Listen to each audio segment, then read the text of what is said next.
Alright, I know that. Oh, okay, we were going into the Emperor's tomb. And I backtracked. Oh boy. Alright, Bidoof mode for the next time we have a cutscene.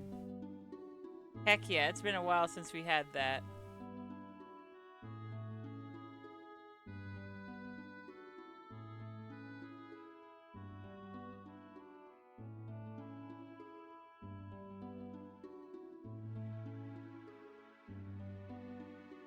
Let's see.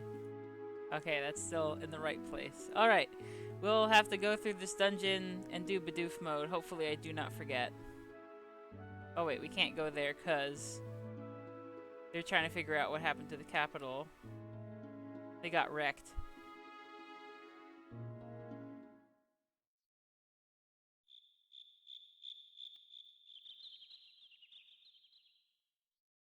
Oh, there's tons of tutorials about that sort of thing, Char. Basically, I made a gif of my dragon talking and an image of my character not talking, and using Discord, you can make it so it reacts to sound. It's pretty neat.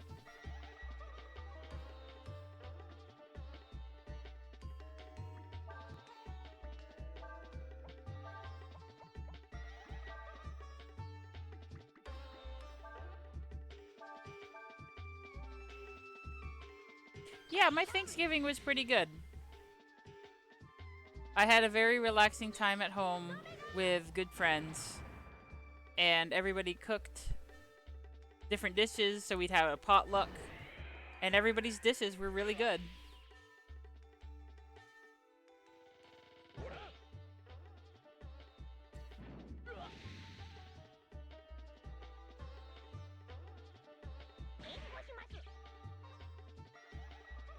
Oh, Urshan, you tried.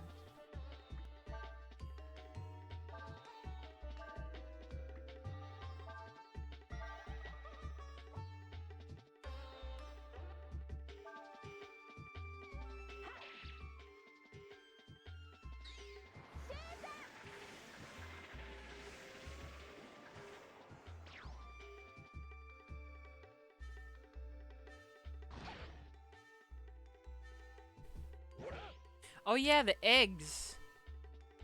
I might set my characters up to fail a little bit so I could see some more eggs.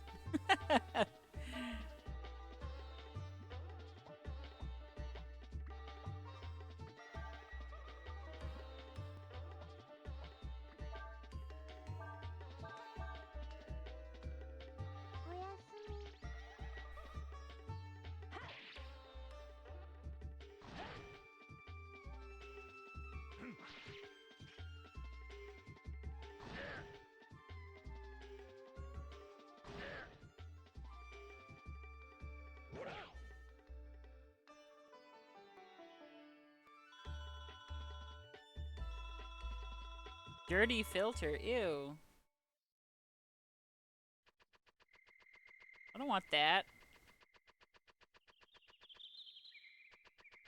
Also, what dropped that? The living tree or the dinosaur?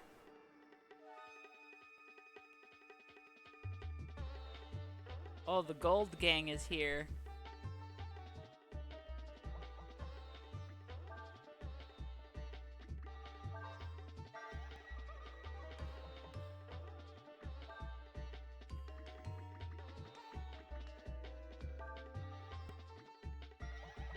Yeah, we're gonna put these guys in the front row so we can see what happens if they get turned into eggs. Ah! A little eggy with wings.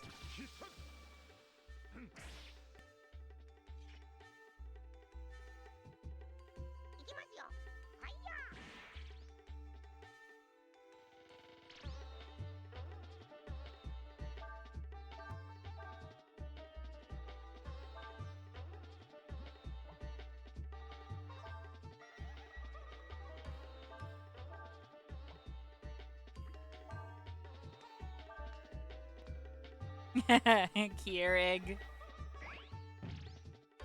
Oh, little floppy dog ears. Whoa, his egg is long. I guess because he's tall. That's funny. It's a tall egg.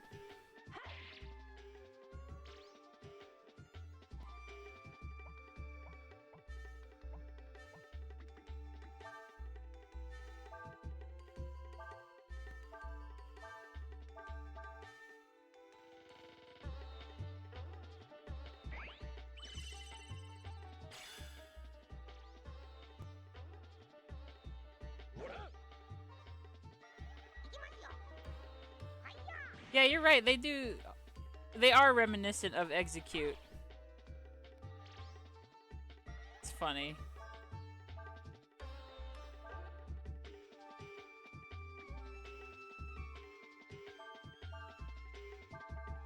Come on, turn Urshan into an egg.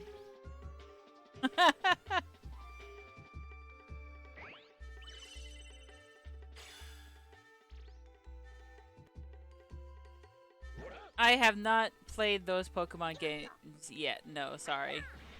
I've just been busy with other stuff, so there wasn't really time or a strong desire to play them right away. I ended up getting sucked into Animal Crossing a bit, and then my spare time I've been spending doing other things. So there just wasn't really an opportunity to play the games yet.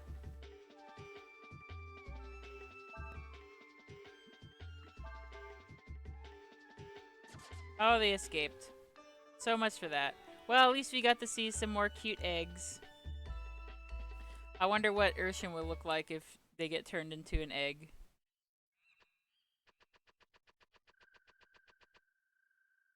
Ugh. It's like I never see this from the correct. What am I looking for? I'm looking for the cliff that I can walk up.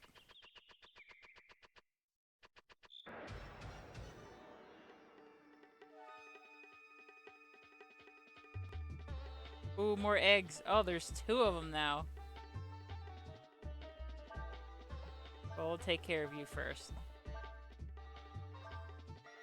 Let's get Urshan out here.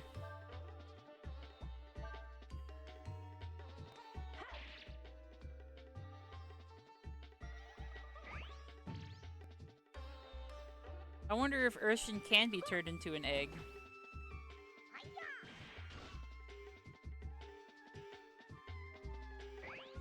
Good luck with work tomorrow.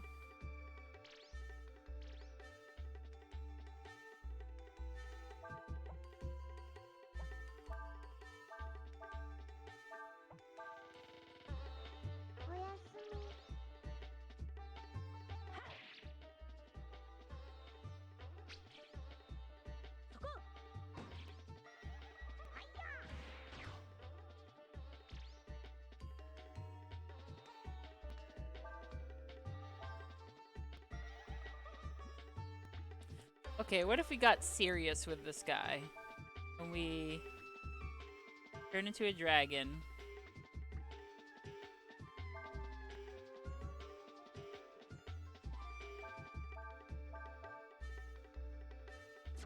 Oh, or not. Or we're not going to turn into a dragon.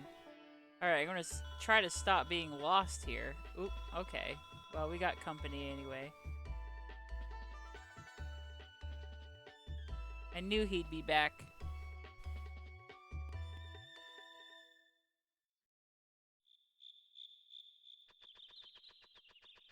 Here we go. Right? I always miss that.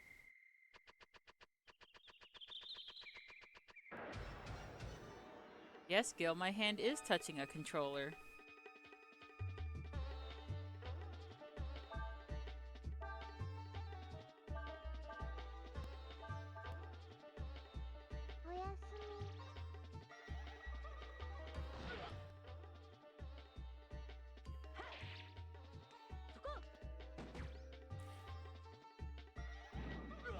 How far am I in the game? You mean this game? You mean Breath of Fire 4?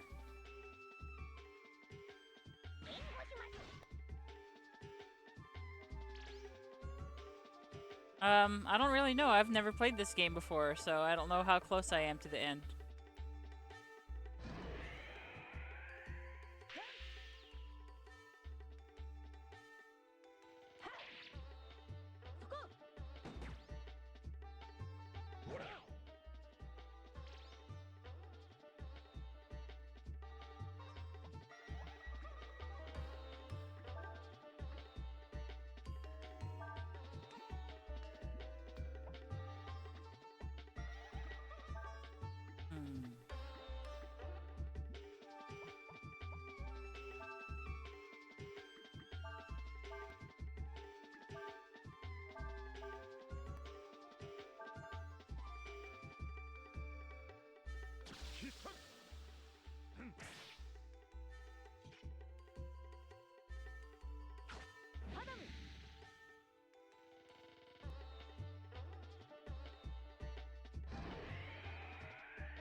Oh, you.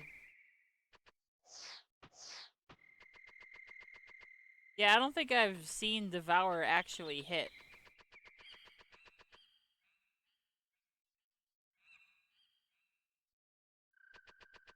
Oh, I just saw what you said. What if Urshan turns into a snake egg because of Blue or Deus? That'd be funny. Would it just be a snake with the head of an egg? Like, what would that look like?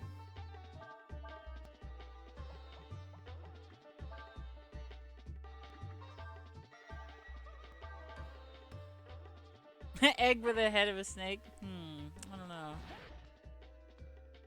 Oh, Tsuchinoko. Always acceptable.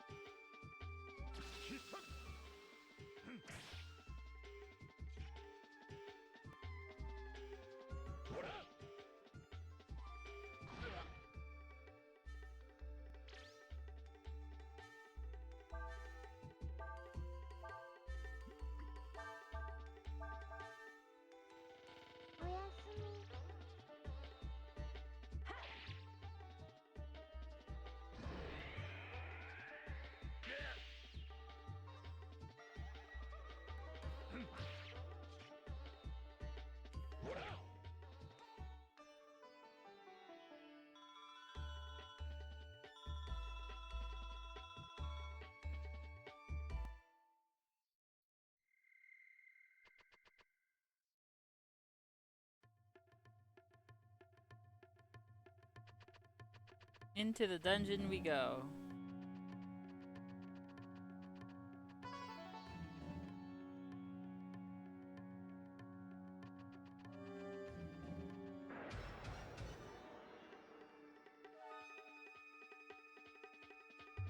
Oh yeah, there's robots in here.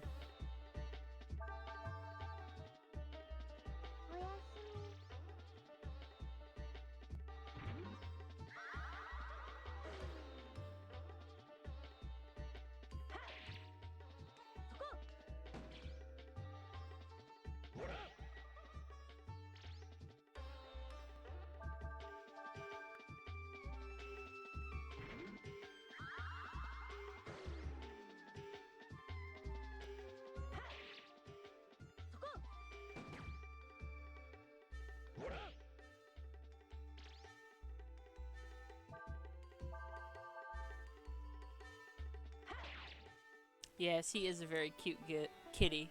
He's also very, very soft.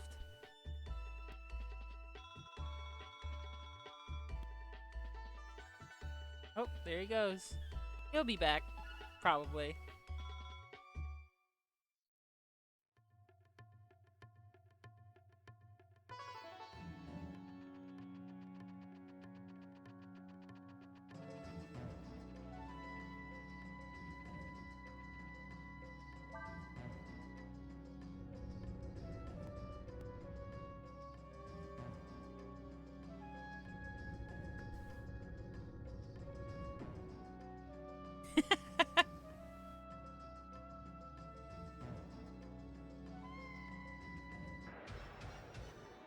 Oh, I wasn't in the middle of this dungeon. I started it, but then I gave up to go save my game.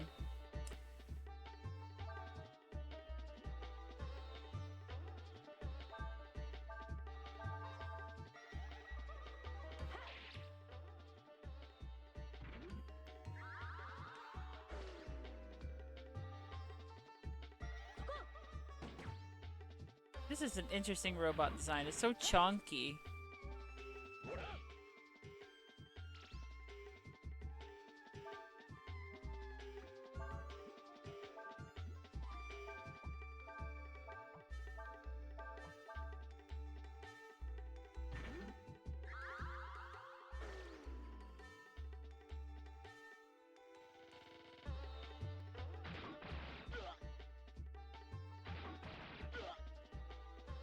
Chonkbot 3000.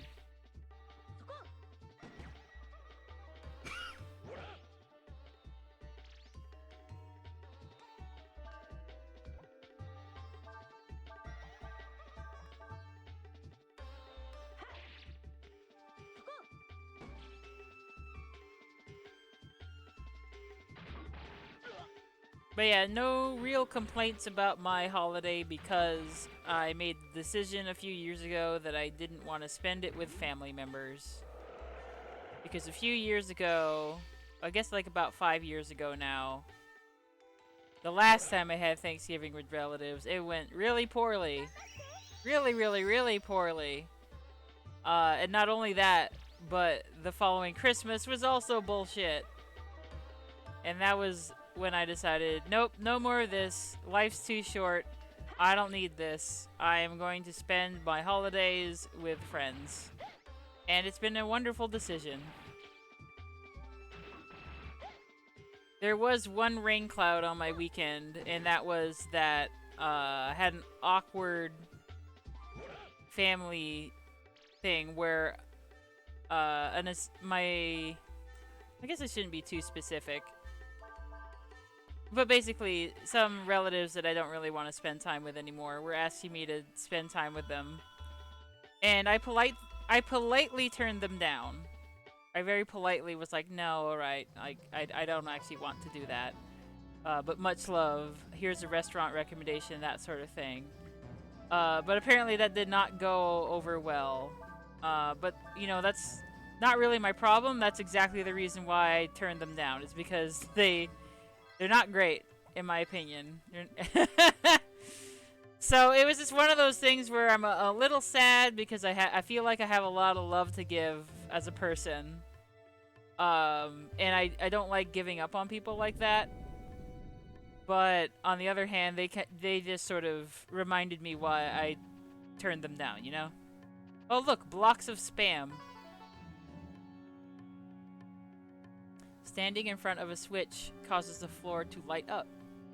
You can push a cube forward by pressing the circle button, and push it back by pressing the X button. Line 3 blocks of the same color up to create a path.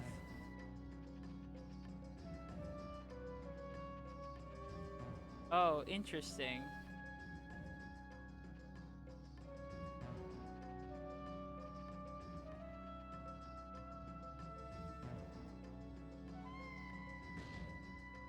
Hmm.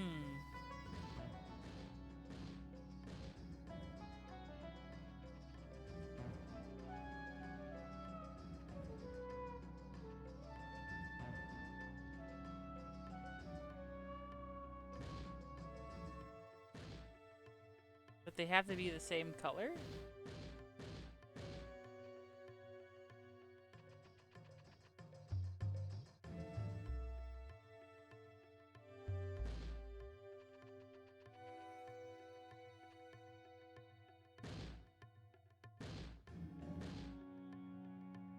Oops, wrong button. Sorry.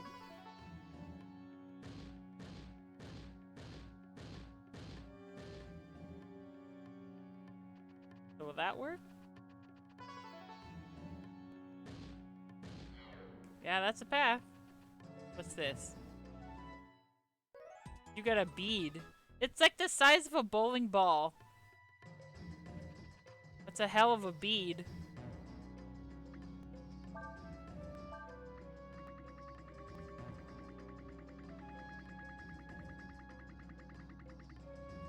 Well, what is this? Oh, it looks like it could be used to make armor. Ah, with this dirty coffee filter.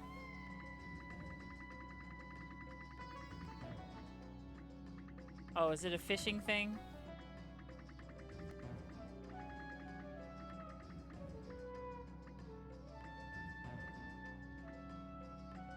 I have no idea where that... Wait. Oh, here we go. Key needed for next area used in the stairwell room. Alright. The key item.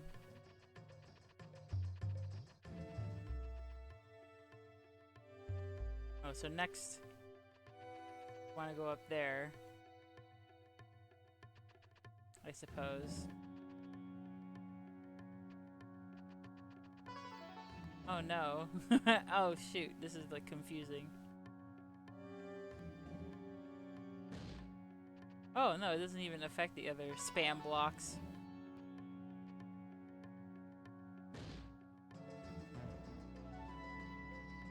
Hmm.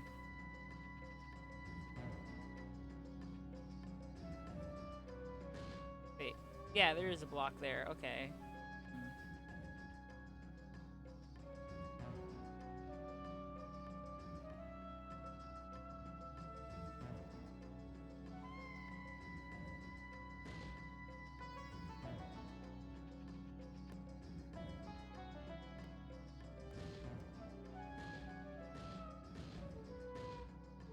Okay.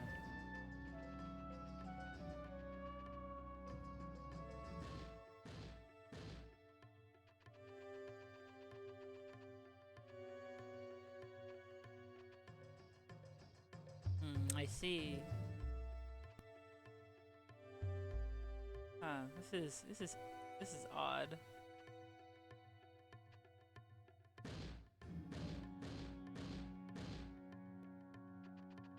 We could pull it forward here. That. And we gotta push you, pull you forward. I don't even know what forward is back and back is anymore. This reminds me of that Mario Party game where everybody is cubes and you have to squish this tiny one. You gotta squish the tiny cube. Alternatively reminded me of Intelligent Cube, the PlayStation 1 puzzle game that I am not good at all.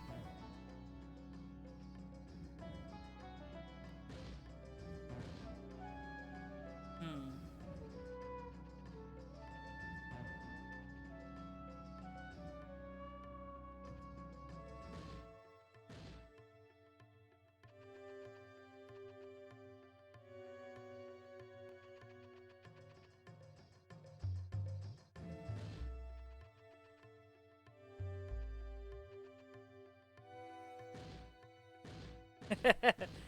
Okay.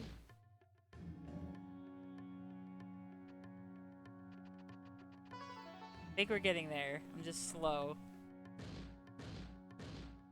It's always the tricksy thing about doing JRPGs on streams. Like, oh no, I have to do puzzles. Oh no, I have to actually think about what I'm doing. I can't just brute force this. Oh wait, there's like switches on the other side too? Maybe that could push it. Maybe that would have made it a lot easier. Yeah, I guess it would have. Well, we got there in the end. I just completely ignored these switches. Electrifier. I think that's an attack item.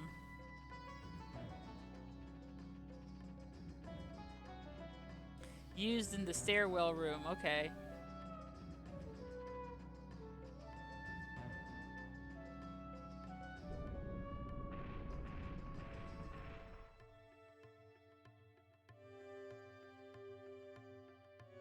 The bead crumbles apart without a sound. Oh. No, I don't. Oh.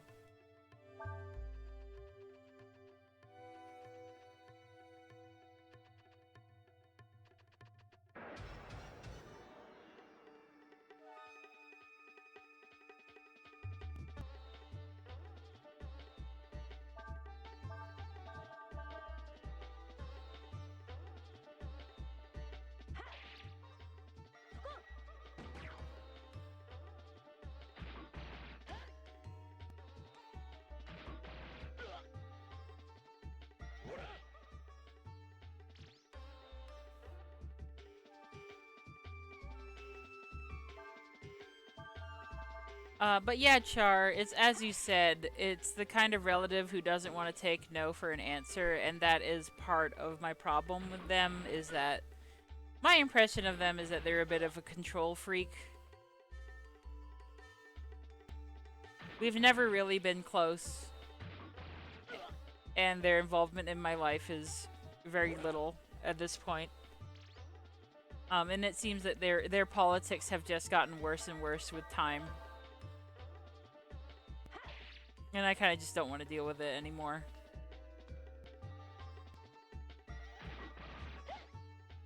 Hey, 69, nice. But it is a little sad because, you know, I have doubts that, you know, maybe I'm writing people off a little too quickly or something, but then I also reflect on hard times that I've been through in my life, and I think about what this person was never there for me through any of that. So if I think about, well, I've been through all of this and they didn't help at all, so I think I can keep going.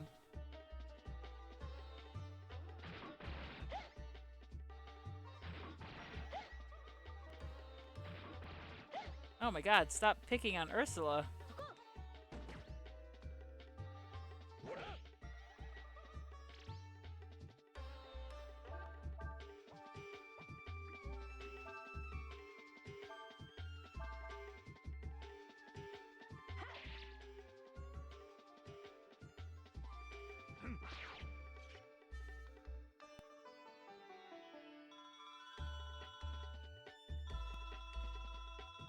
I had a relaxing Saturday as well, which was yesterday, because this is JRPG Sunday after all. Sot and I watched the new Disney movie Encanto. And that was interesting because it was like the first time I've seen a Disney movie without knowing a single thing about it at all. I just went into the theater and I didn't know anything about it. Like, I did not know the premise, I did not know any of the characters, nothing. Kind of by design, like I just didn't look up any trailers, no nothing. So it was fun to just go into the movie blind and have to figure out what is this movie about, where is it going, what's up.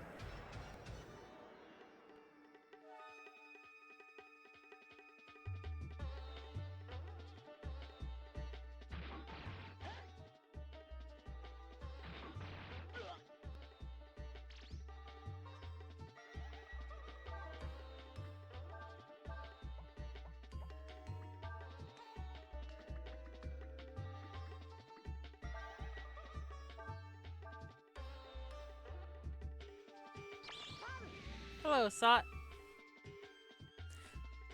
I thought the movie was pretty good, but it is also the movie that got me to make that tweet I left from last night where I'm feeling kind of jaded about movies where, like, it's about conflict with family and then the way it resolves is that the problem family member just says, "Oh, you know what? You're right. I was being an asshole. Sorry about that."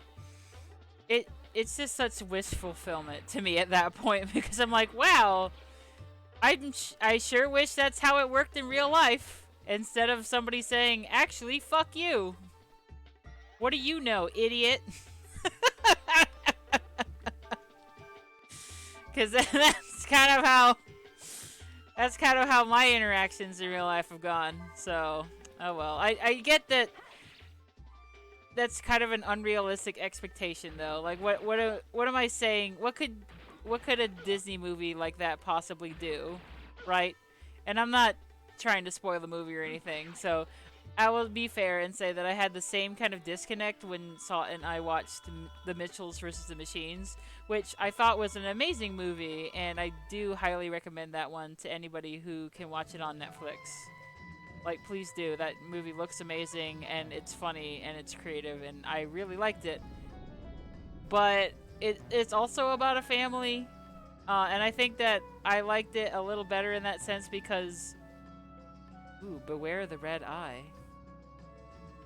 I liked it a little better because it was more about development of different characters who had an equal amount of screen time to do their development, as opposed to all of the development happening from one character. Oh no. All of the development... Ooh, bye-bye. Oh, okay. Sorry, I'm getting distracted. All of the development being on the one character's shoulders. Damn it, I did it again. All of the development being on one character's shoulders. And, then saying, you know, I figured it out.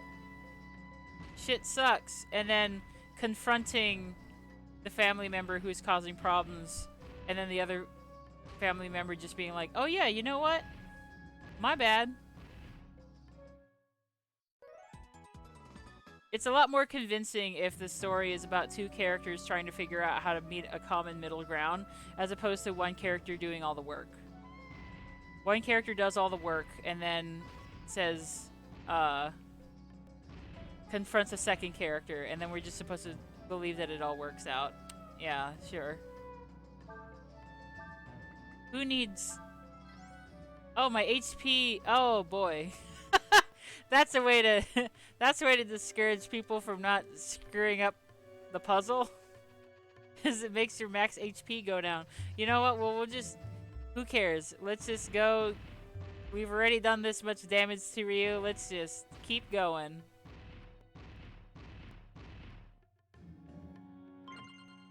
$5,000 Zenny. I hope it was worth it. Don't care. Sorry, Ryu. We'll just take you out of battle. What do you got, like 15 HP now? Oh, you okay? It adds a cap. Oops. Avoid the trap? That sounds like work. I'm not gonna do that.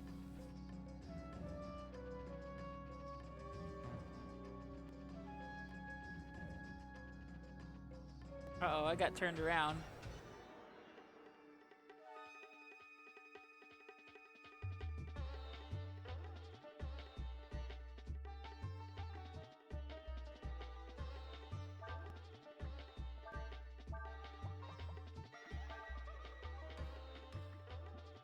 Actually, yeah.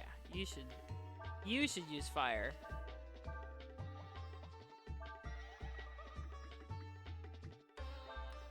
Actually, just have all the girls out here.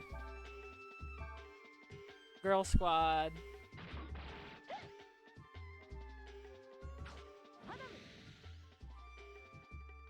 Yeah, a night at the inn will restore that.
My highest praise for Encanto is that the musical sequences are really good. Like, the animation is inventive. Ooh, the bead crumbles apart without a sound. Okay. The animation is really wild and inventive for the musical sequences. And that was the best part of the movie. I do think it was pretty good. It's just my personal pet peeve that interfered with my enjoyment of the ending. But again, at that point, it's kind of just like, I don't even know if I could really call it a criticism. It's more of just a personal preference. I'm getting kind of tired of that kind of narrative. And unfortunately, there's just going to be that kind of narrative a lot in animated cartoons made for kids. And as a result of living in America, a lot of the animated movies with the biggest budgets are going to be things that are aimed at kids. So it's just the world I live in. The answer is, of course, to watch more anime. But also supposed to, you know, explore the animation of other countries, which is something that I really should do more often. Just check out more stuff from Europe or even other countries besides Europe. Yeah, I could certainly go for more found family stories.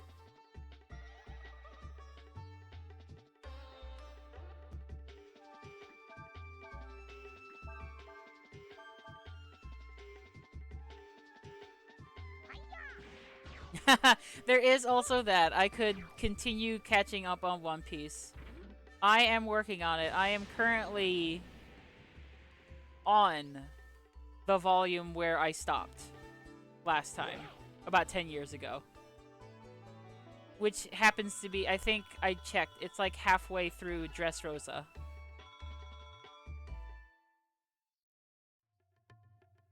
Progress is slow, but I am making progress. I am getting through it. I am doing it. It is gonna happen. I can feel it.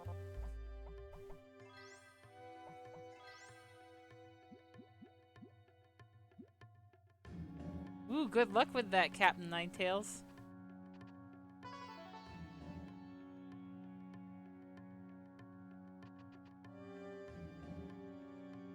Hi, Rusty.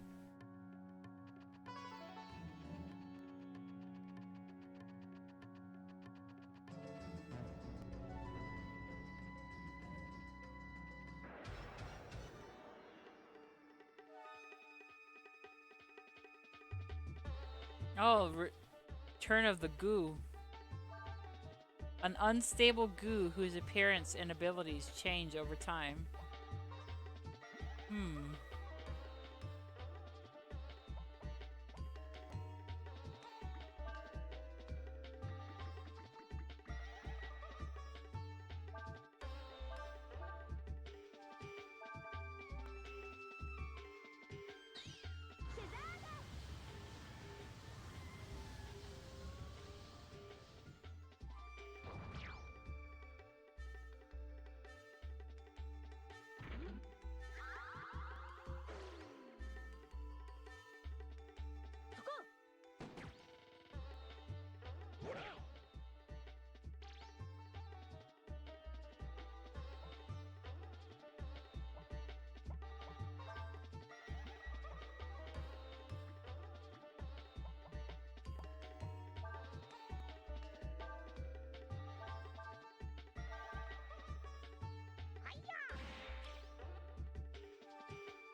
I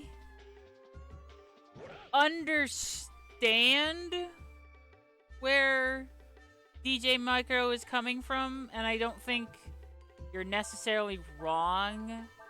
But my counter argument to that is that, well, I don't know. I kind of agree, but I also kind of disagree. Like, I agree in the sense that,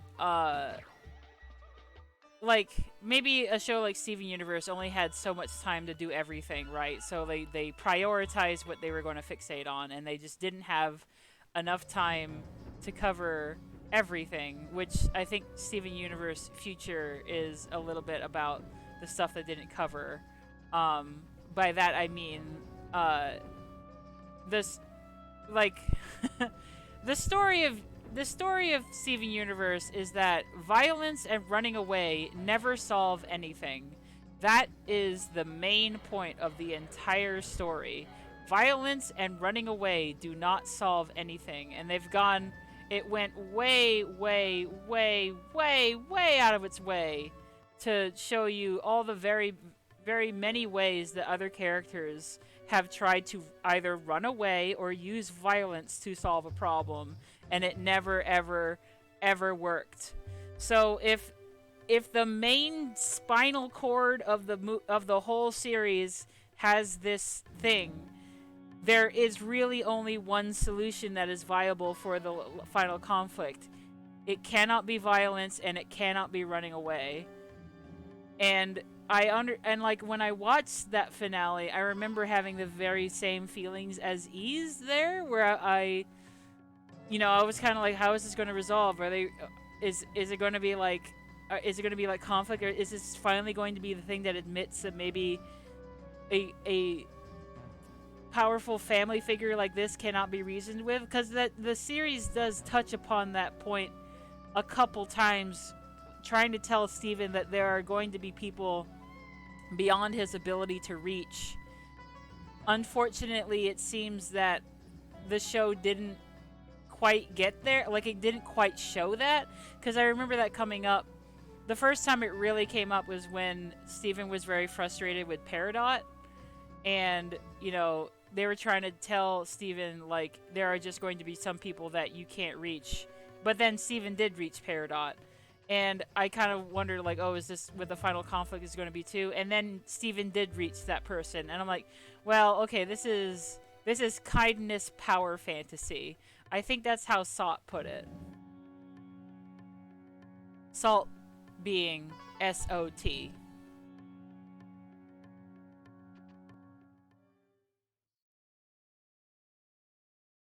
Ye who wouldst walk the path, seek ye first the key.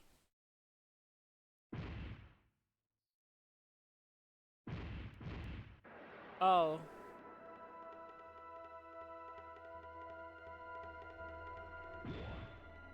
Oh. The fuck? Its attacks are determined by the numbers it rolls. Oh boy.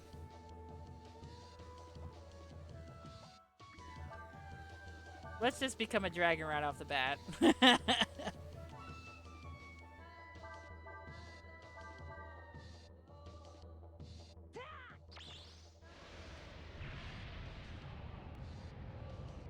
Oh yeah, and again, even though I said my point there, I don't think that that DJ Micro's criticism is wrong.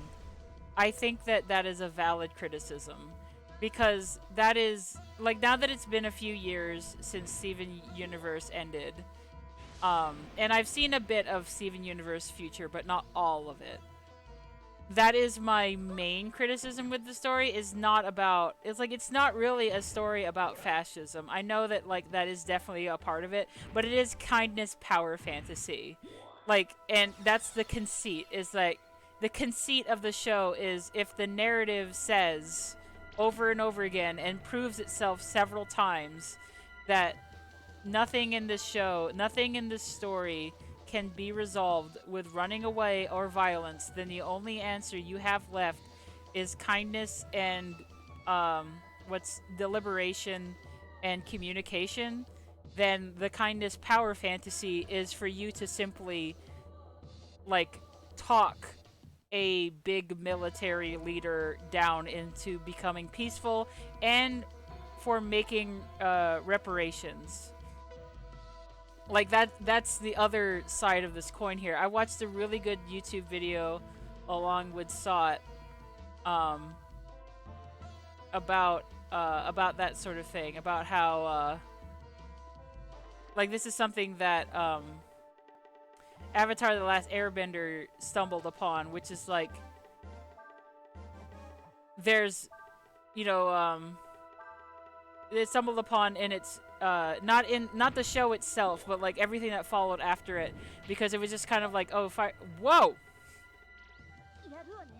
the Fire Nation is just good now, it's fine. It's like, no, the Fire Nation actually needs to do the work to make up for what it did, and as long as you're getting that, as long as you're actually getting these characters making up for what they did, then then forgiveness is an option. It's not obligated, but it's an option. As long as there actually is that sort of trying to make up for what is done. And I think a lot of narratives just sort of forget that part. Because I think that a lot of narratives just kind of end if like if this person is giving you a problem, then blast them and kill them and they're dead. They're no longer a problem for you because now they're dead.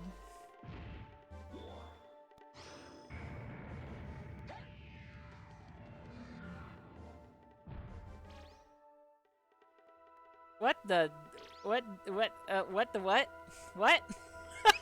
What was that?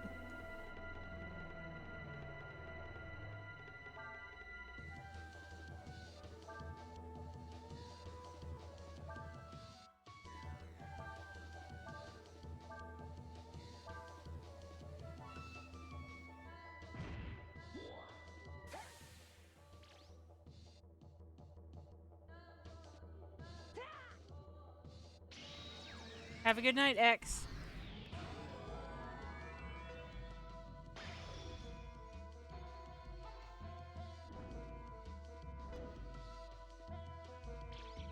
Oh, miss. I'm sorry. I'm sorry for everybody who had to watch me do that twice in a row. I'm still getting used to the idea of I should actually watch what my attacks do after I put in the inputs, and then I can look at the chat. My problem is that I put in the inputs for all the commands, and then I look at the chat without actually seeing what... Oh, no. Without actually seeing what effect it has.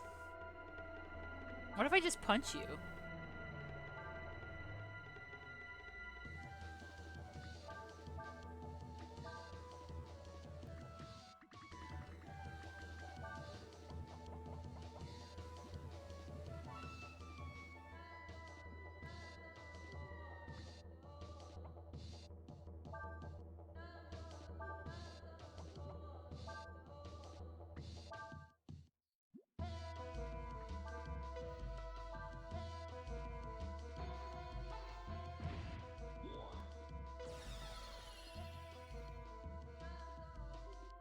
Combos are blocked for 3 turns. Alright, just punching you seems to work.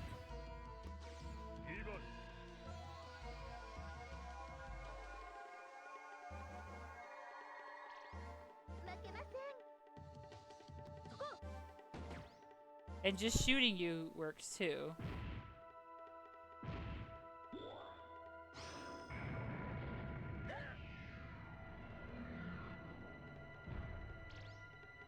Oh. Hmm.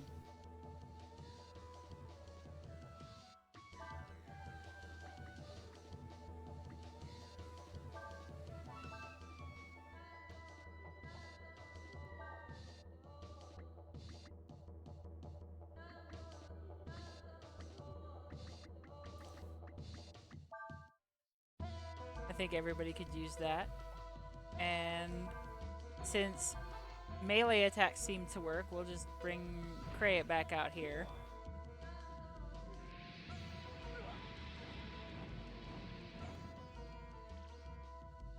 Golly.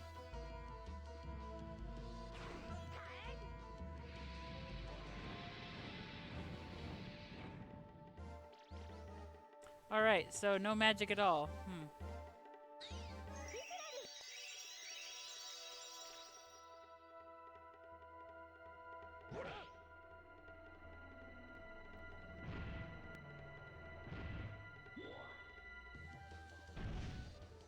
Okay, where are those body parts coming from?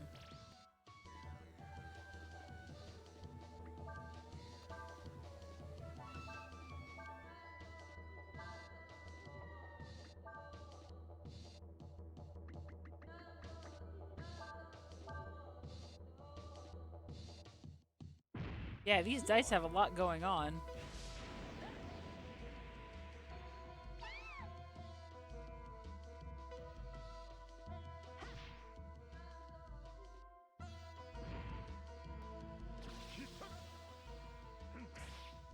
Ooh, that's the best amount of damage I've done so far.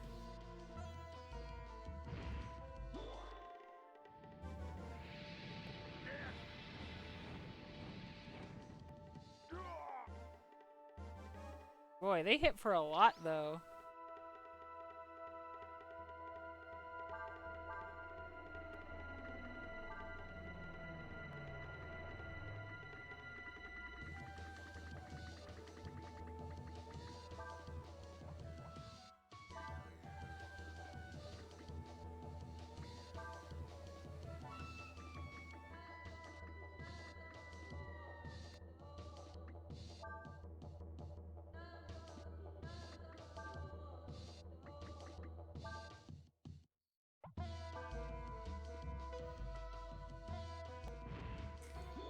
Well, I think I have a feeling...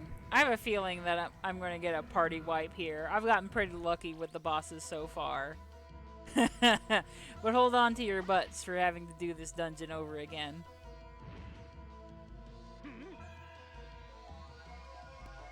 And then if that happens, I'm looking up a walkthrough to see what gimmick here that I am missing.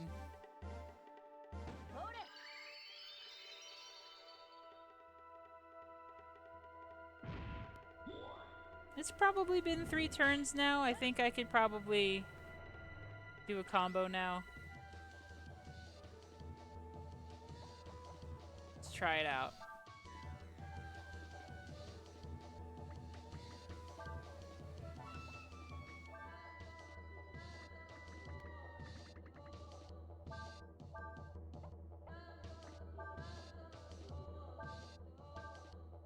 Watch this do 0 damage.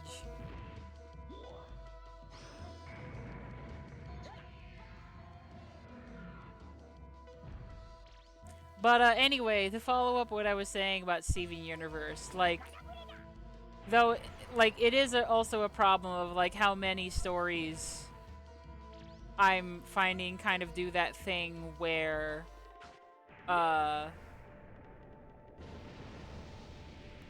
they kind of impart this message that no one is beyond your reach. And I've seen very impassioned people say, that... How do I put this?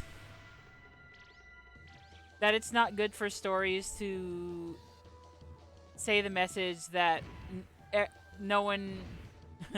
Sorry. That it's not good for stories to have the message that there are people who cannot be redeemed.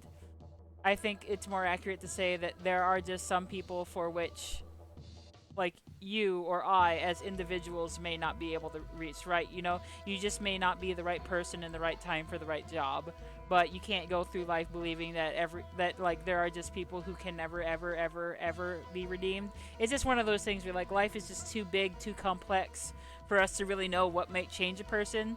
But you're totally valid in deciding that for you as an individual, like, your reach, as your individual reach, may not be enough to reach somebody, and when to call it quits. I hope that makes sense. And also, it blocked by combos again.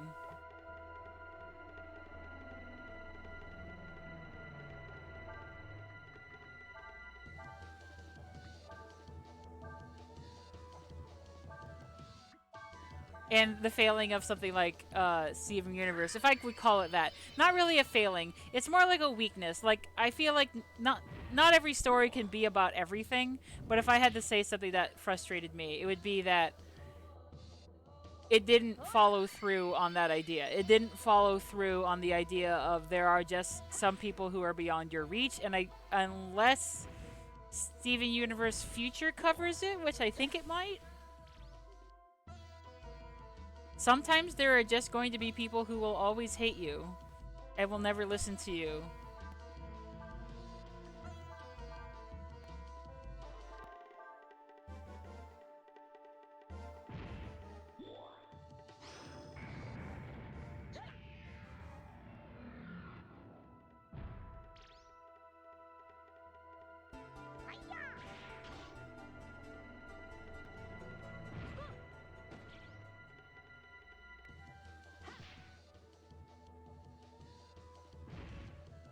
Welcome to the chat. Yes, I agree, Princess.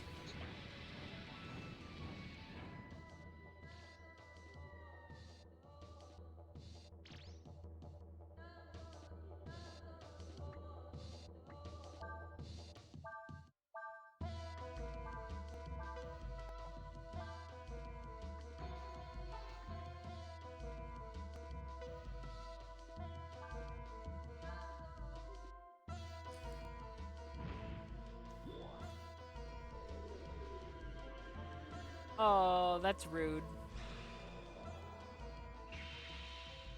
Oh, good.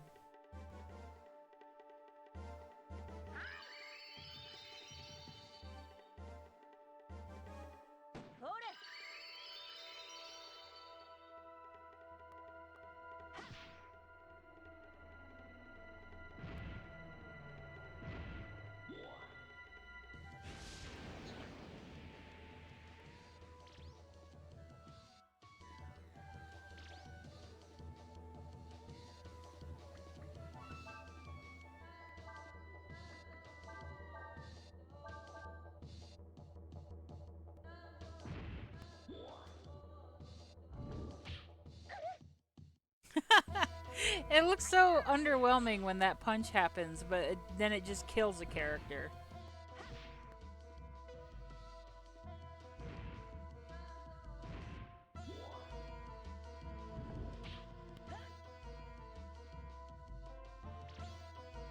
Yeah, it's the boop of death.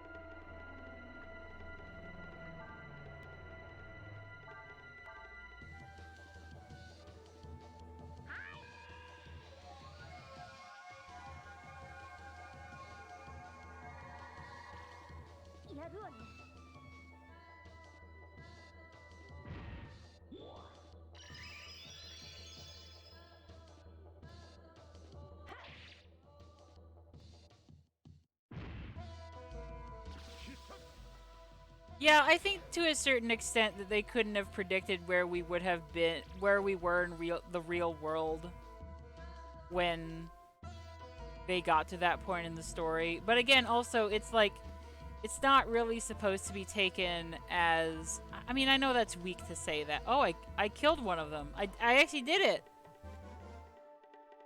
Uh. Now what? I think that I actually do need to use magic on this one.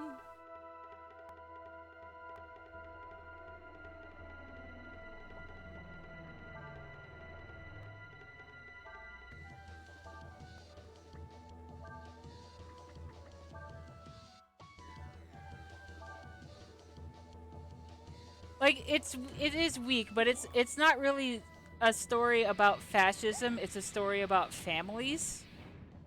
And it did, to be fair, use space fantasy fascism to prove its point. Uh, I just think that it is narratively cohesive, right? Right, and like it Steven Universe follows the rules that it establishes.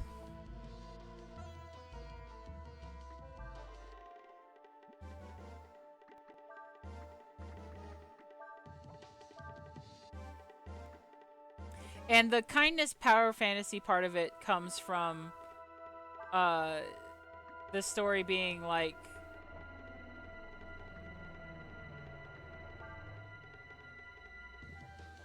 wait, oh no, I can't transform again. And this thing is like immune to physical attacks, right? Let me actually look at the screen here and not try to multitask.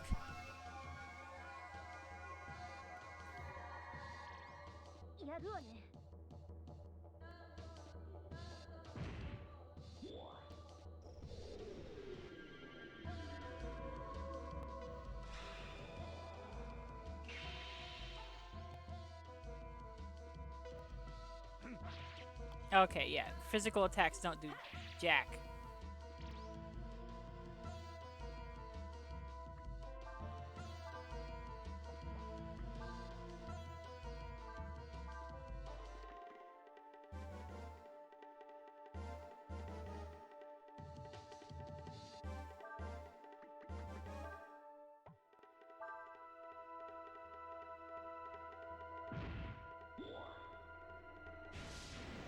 Of course. Of course you were going to do that. Oh, she lived!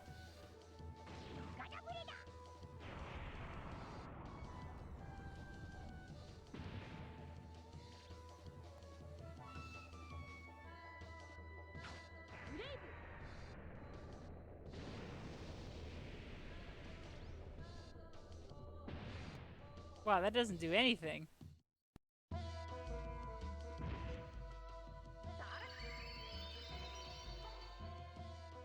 Uh, water and earth. Okay, let's try water and earth.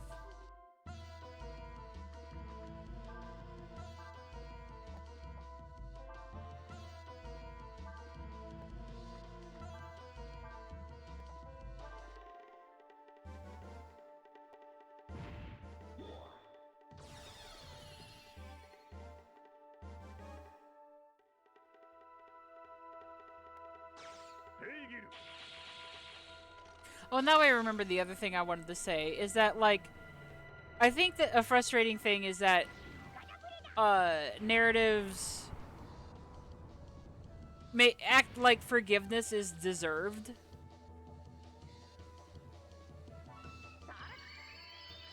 And forgiveness is not deserved.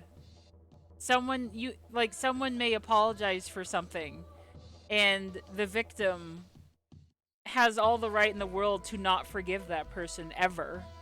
And there's a lot of it feels like there's not a lot of stories that I've come across that really accept that. They need to, for some reason they need to show how like kind and pure and good the victim is by showing them like, "Oh, I forgive you." It's like, "No, actually, you can tell someone to fuck off and you can say, "Have a good life. Stay out of mine forever.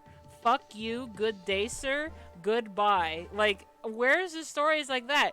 You don't have to forgive someone. You can just tell them to get lost, and that's still a peaceful solution. And then everybody can go on their own emotional journey. Forgiveness is not a required ingredient for this.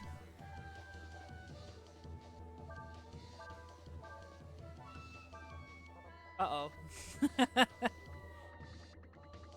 Hey, Cray, what magic you have? What do you got? You got rocks? Yeah.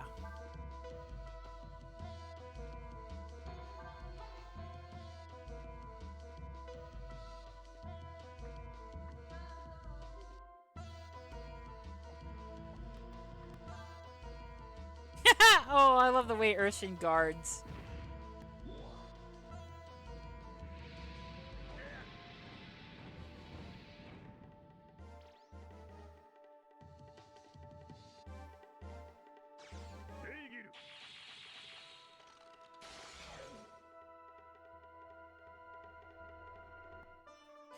Golly, I actually did it. That was super sloppy, and unfortunately, Nina doesn't get any experience. Holy crap, that's a lot of experience. I'm very sorry, Nina.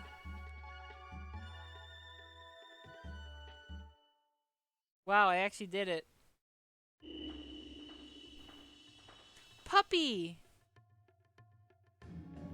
That I, Wan Ku, should be humbled by. Oh, sorry.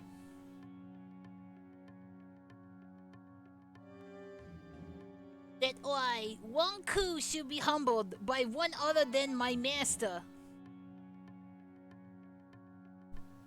Thou art the one my master awaits. This den is rightfully yours. Oh, that was so short. Don't worry, I'll do it again. That was too short. We need a real cutscene. Wanku's gem. Can we use that?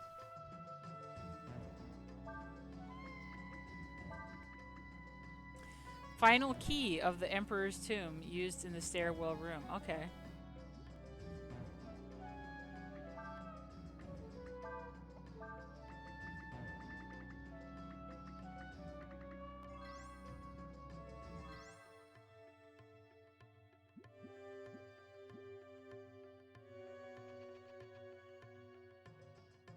Oh, this just isn't an exit. Okay.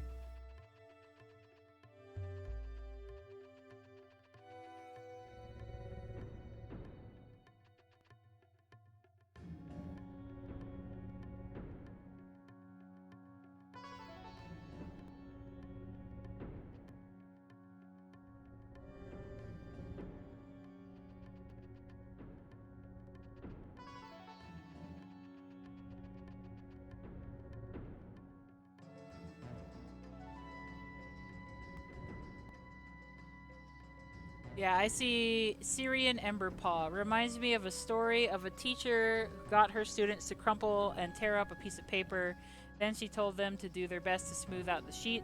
Then she told them to tell the paper they were sorry and asked them if apologizing made any of the crease or tears go away. Yeah, it's like, I mean, there is also the fact that people apologize without really meaning it or understanding what they did wrong. And not only that, sometimes people apologize and then they just do the same thing they did before because they didn't actually learn anything.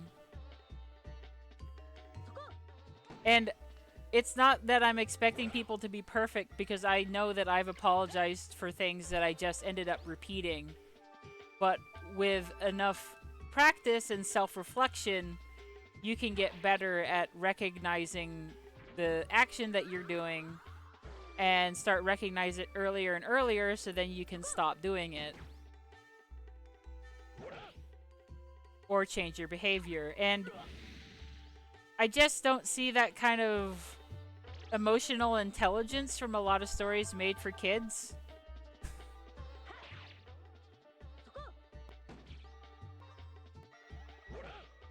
Don't worry, DJ Micro. I know where you're coming from. I think that your criticism is valid. I know where I understand. But you know as well as I that there are a lot of people who had a very flippant and shallow interpretation of the end of Student Universe, as if they believed that the real way that conflict could have ended was with Steven to pull out a gun and then just waste the bad guy.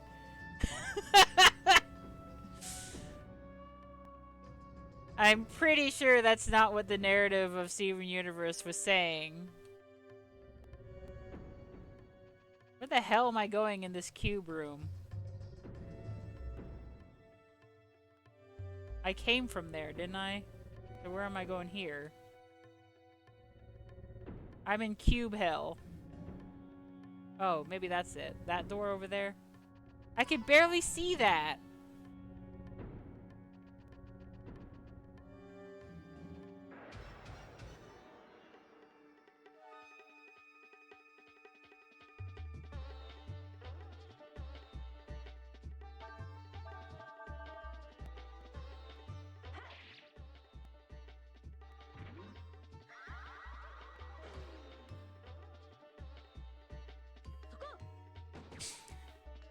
I will not be so cynical as to say that the people making the show only care about making a profit.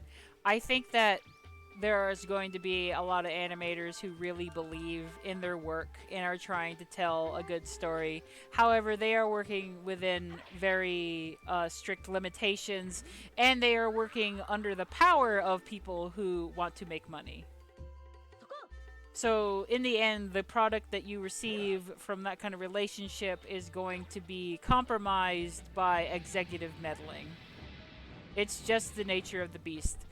And that's kind of how I felt watching something like Encanto or just Disney movies, Pixar movies, big budget animated movies. That's how I feel, because the big budget animated movies, the way they get all the money is because they get the money from the investors and the executives, and those are also the people that are going to meddle with the kind of story that these people are going to be allowed to say.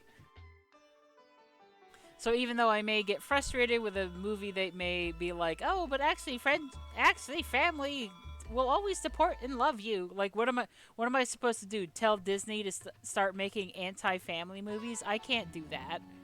I can't realistically expect that. That's ridiculous.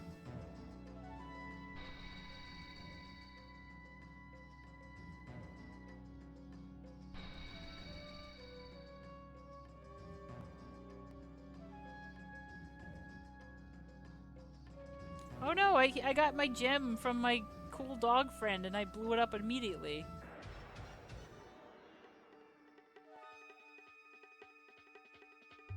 I don't think the layout supervisor has anything to do with it. You know what I mean? Like, even if these people had these amazing ideas, I'm sure that they died somewhere on the vine.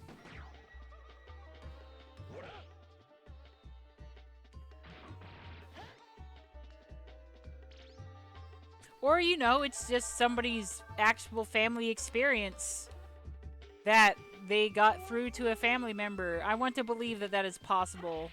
Because I think it is possible. I think it can be done. But it can't be done with all family members. And I mean, when I talk about this, it's like I don't want to start teaching people to throw away connections with their relatives at the drop of a hat, or not even just relatives, to throw away relationships at the drop of a hat. I don't really want to encourage that level of cynicism, because that's just too depressing and nothing will get better if we do that. What I mean is just that it's the amount of stories you see, right? When all of the stories that you see, every single one of them, or at least a vast majority of them, always come back to the point where, like, well, it's your blood relative, so they're the person who really love you. That's where I have issue. It's like a ratio problem. It's not that those, it's not that family stories are bad. It's that all there are all these family stories, and 99% of them end the same way, which is your blood relatives is your only family.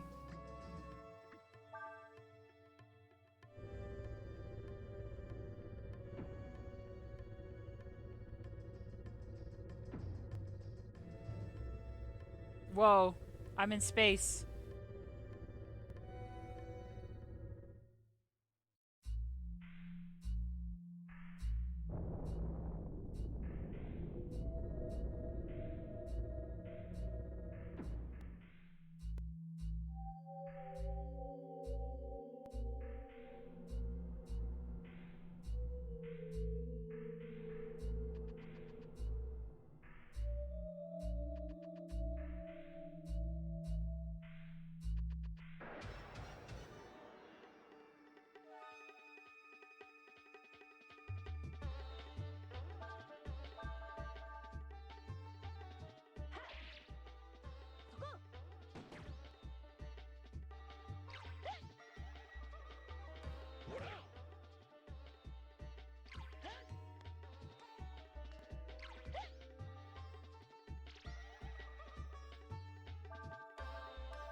Congratulations on making a new life and finding someone special, Jolly Terry.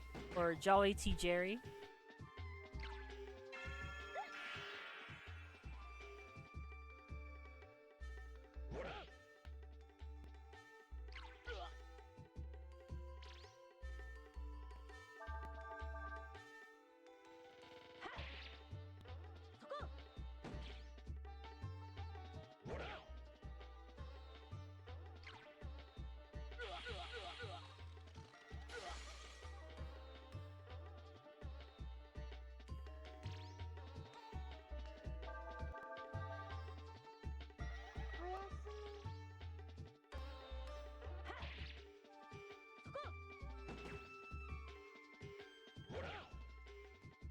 Have a good night, Isaac.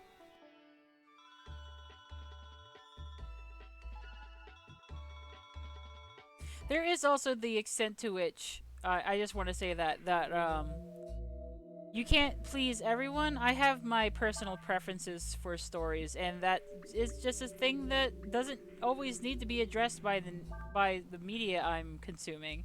It just means that I prefer something different.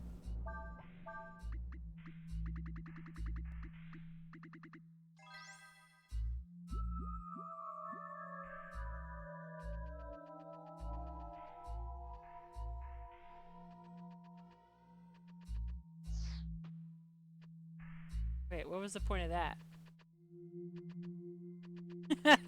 Okay.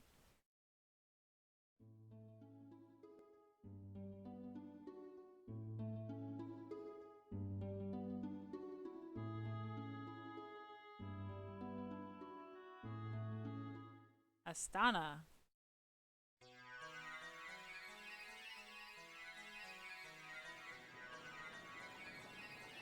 Voice, they fire the carronade without warning. Well, how about this? We'll just talk. Well, I guess no. We'll wait for the cutscene. I'm just afraid I'm gonna forget. First, they fire the carronade without warning. Then a bunch of refugees start showing up. What's going on? Are we at war again? Is it true the capital's been attacked by some kind of monster? You come for the capital too? What's going on up there anyway? This monster appeared in the capital and started attacking everything. I don't know where it came from or why it attacked us, but I still got out of there while I still could. I've never been so scared in my life. They fired the big gun a little while ago. It was really neat. They say the armies set up a defensive position just outside the capital. But what can they even do against something powerful enough to destroy a city? Alright, I will take a stretch and have some hydration. And by hydration, I mean uh, lukewarm cocoa with some peppermint schnapps in it. I made it a while ago and then I forgot to drink it.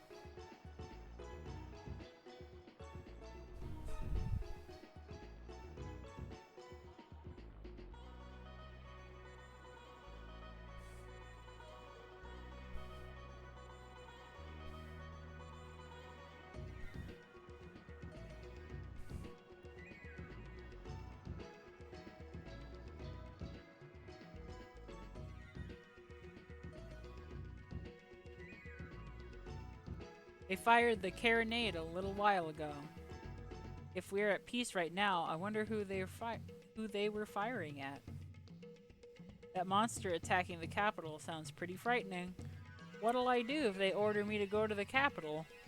Maybe I should just run away. I'd rather be a deserter than dead.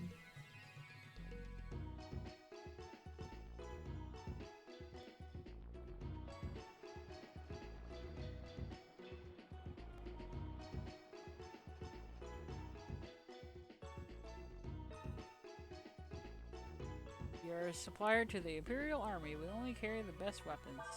Do you? Hmm. It seems like you do.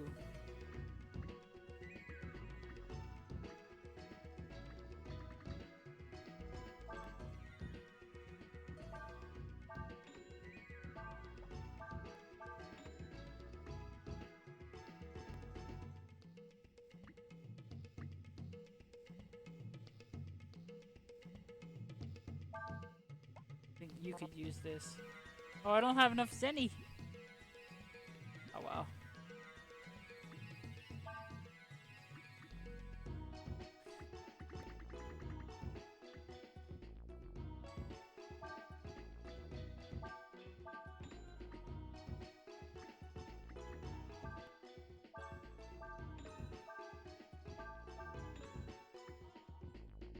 Resurrects wearer once and then is destroyed.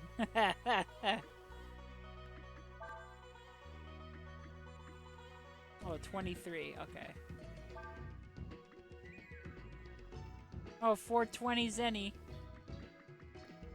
Let's just sell everything.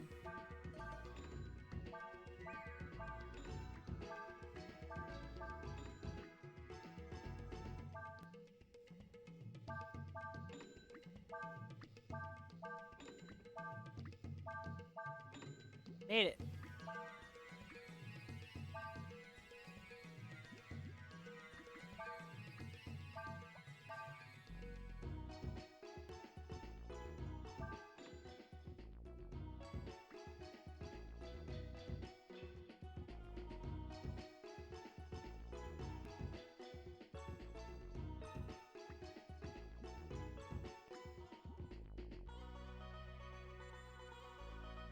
You're not part of the army, are you? Can I help you? Yeah, give me some vitamins. Need lots of them. Give me as many as I can buy.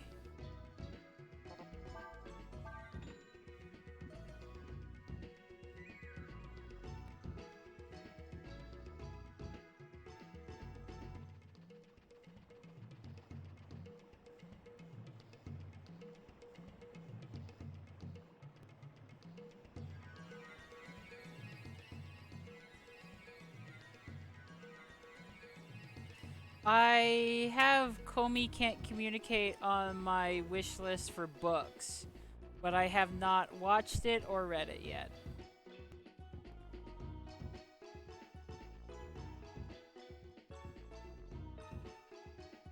Sorry, I have just arrived here. I have not been able to set up shop, see? Still, if there was anything you want, you could have it. Fine.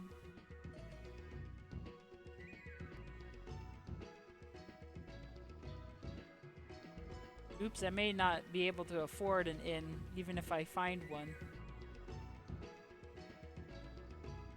I remember this town. I could barely go anywhere because I couldn't figure out how to navigate it.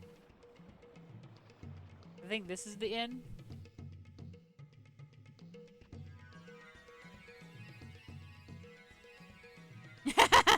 30 zenny. Well, we could save our game. Whoops. I'm broke. Well, let's just go outside and fight something.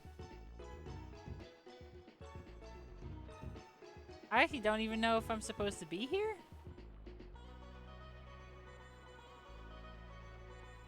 Yeah, you're right. I could just sell something. I just need 30 zenny, so I could do that.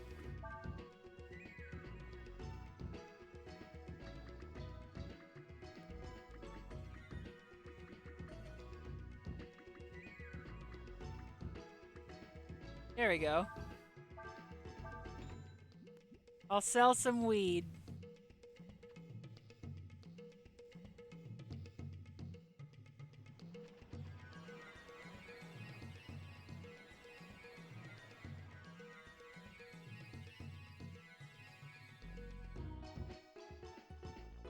Whoa, I got 69 zenny. Nice.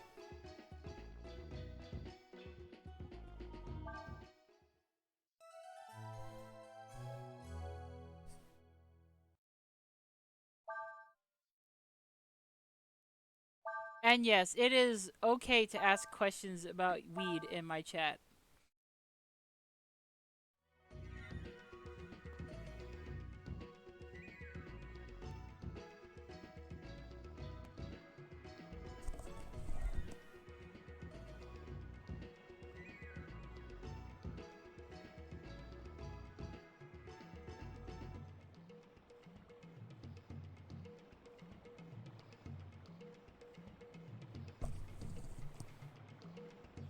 And yeah, themes of family and forgiveness are definitely coming up in Slightly Damned and have already been here. But it is a topic that I'm taking very seriously, which is like the question of forgiveness, who deserves forgiveness and who doesn't. What does it take to earn forgiveness? And I do think that forgiveness is important and that we should open our hearts up as much as we can in order to be able to forgive people. But I think that it is also important to be able to recognize like where it is appropriate and where you are simply enabling someone to continue being awful. That's all I mean. Is that I think that a lot of people just want to say that forgiveness isn't an option and forgo it completely and just write people off, and I don't really ascribe to that. There's a difference between that and deciding that you are just not suitable for someone in a relationship, and I don't even mean a romantic one, I just mean in general. You know, there's a difference. Be discerning. Stand up for yourself.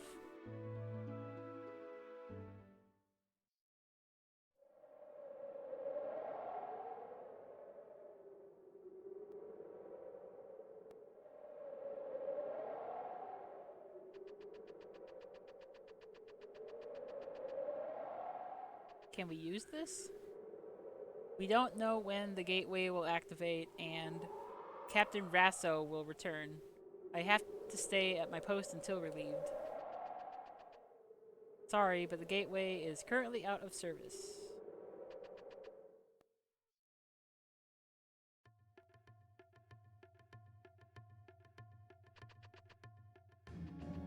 Okay, well, look, this thing doesn't work. Then maybe we should go to the world map. Actually, maybe I can ask my party members at camp what to do.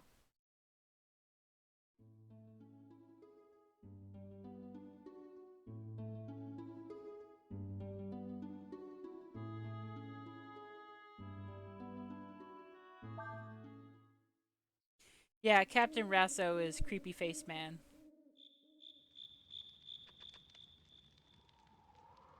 Wow, the animation on his tail there.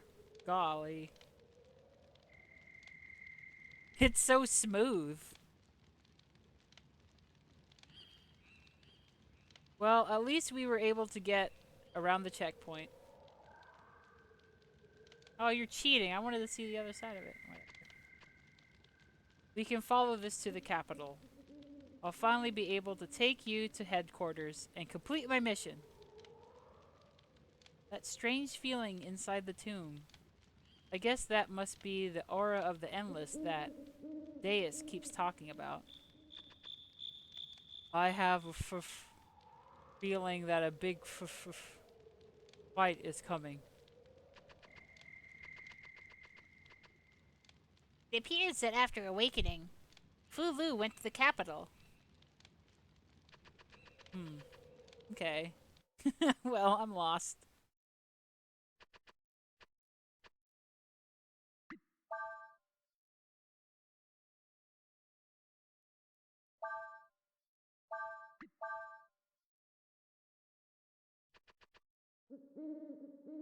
Um, well, there are many different strains of weed that have a lot of funny names. Funny and creative names based on, you know, what's the word for it? Plants breeding together and hybridizations and such and so on. There is a website you can go to called Leafly where you can look up different strains and people review them and talk about what feelings that they got from different strains and side effects that they may have, because I've definitely run into strains that gave me headaches before. I will say that my personal opinion is that I used to vape a lot more often, but I heard that e-cigarettes, whether they are full of weed or nicotine or whatever, I heard that e-cigarettes can hurt your lungs and mouth, so I'm avoiding them for now. I don't keep them in the house. And I go with edibles instead because they are more gentle on your body. I don't like smoking. An aqueduct here. What if we go here?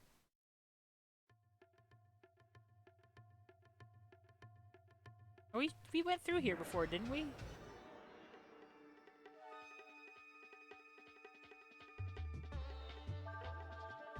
Edibles can hit you like a truck. The difference is that when you smoke it or vape it, the effect that you feel is much more immediate, and you can more easily fine tune control how much you have and how high you are and all that sort of thing.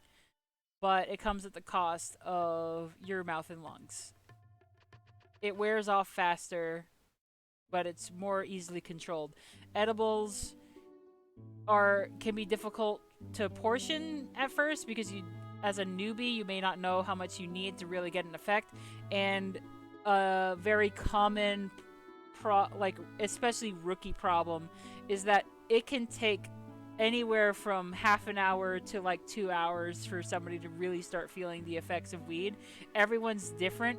Even individual portions are different. So the usual problem that you hear is that somebody has some weed, an hour passes, they don't feel anything, they have some more weed. Oh, now you had way too much weed. Goodbye.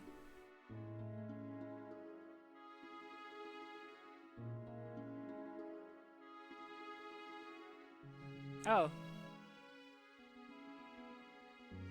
what's this?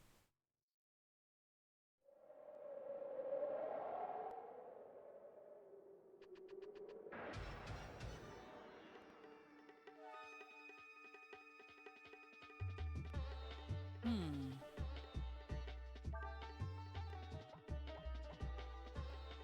This one's kind of cute. Uh-oh. I don't like I don't like the idea that you can go wander into the wilderness and you might find a little mage that throws Molotov cocktails at you.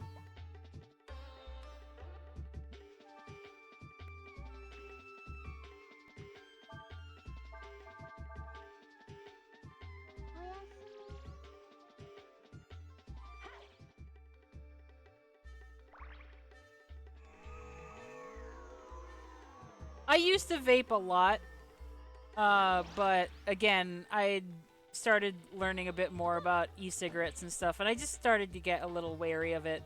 And I will still partake, but I just made the decision that I don't keep it in the house, you know? It's actually not too dissimilar from my attitude towards soda. I'll have it as a treat, but I do not buy it at the grocery store.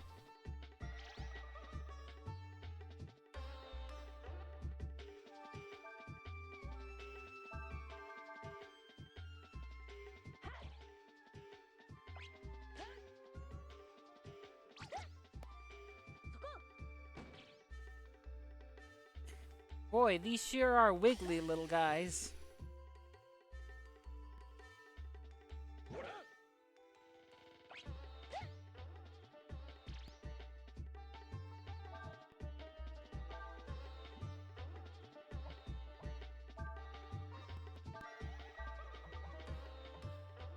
Oh, Nina is asleep.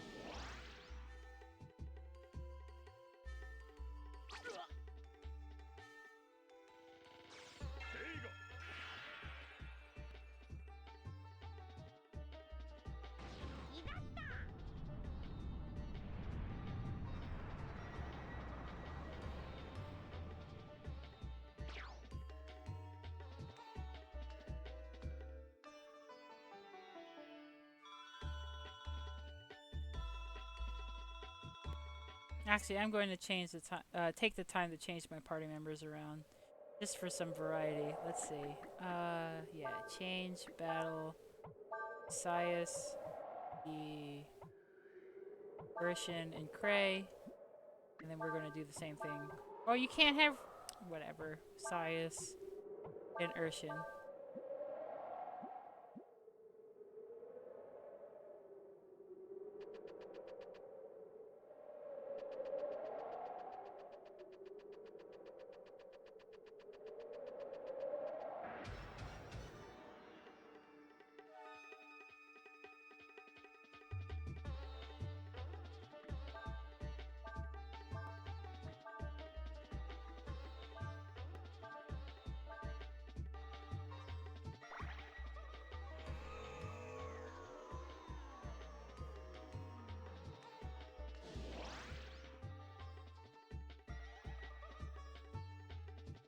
Thankfully, if you overdose on weed, it's pretty darn gentle.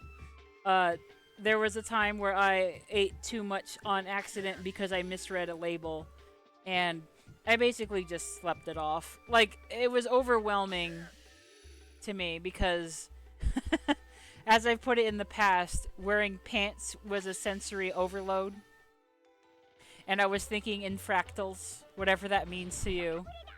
But I just went to sleep, and then in the morning I felt fine.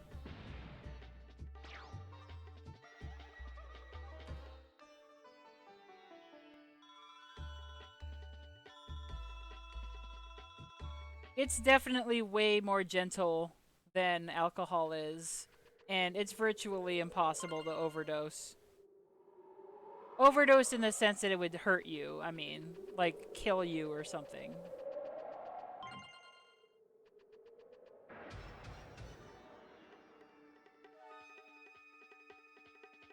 It's weird, your brain just kind of goes in a loop.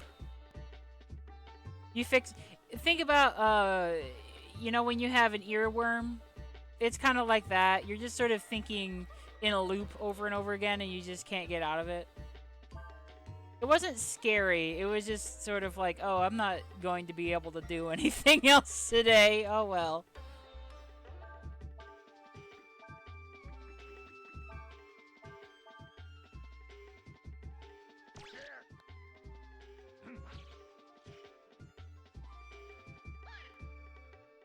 Oh yeah, Insane Circle mentioning the nausea does remind me that a side effect that someone may feel from marijuana is anxiety. So you definitely want to try small doses first because it would suck to have a bunch of weed and find out that weed in general or the strain that you're enjoying makes you anxious because that is no fun.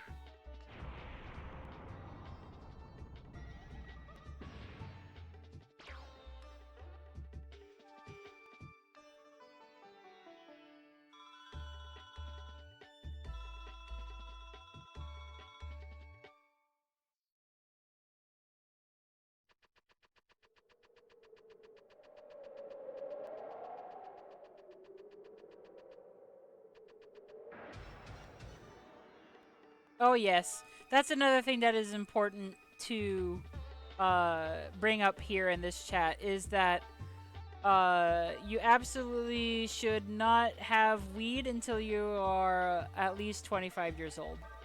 Because if you have it earlier than that, your brain is still developing and it can cause permanent damage, I think. It can affect you, so it's worth waiting. You can wait, trust me.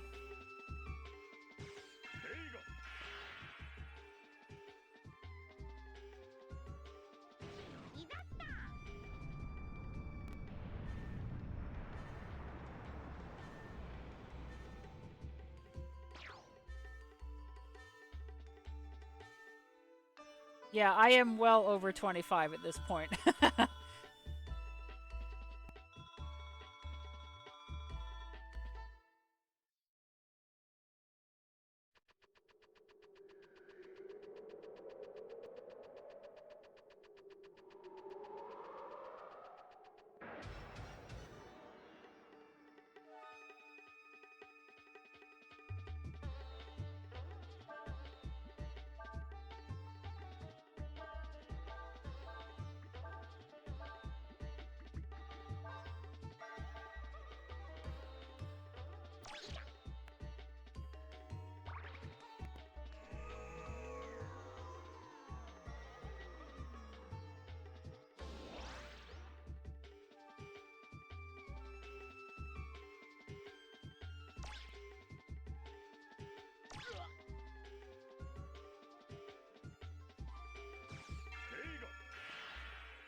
I like that. Satan's Kale.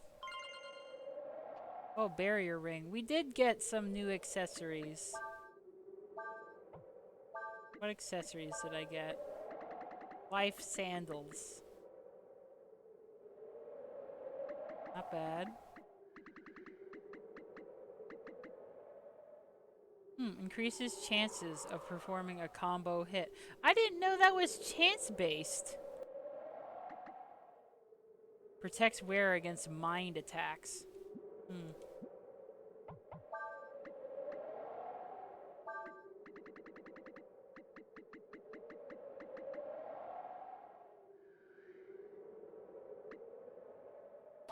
Sure. Let's go with that.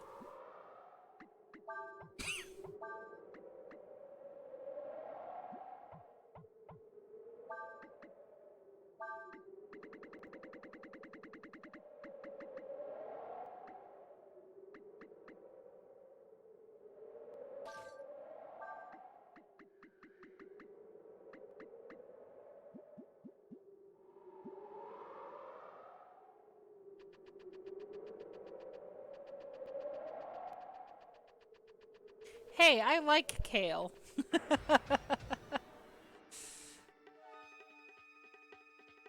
Although it has, it's not good in everything, and it's not always good. Fire, wind, wind, water, wind, water.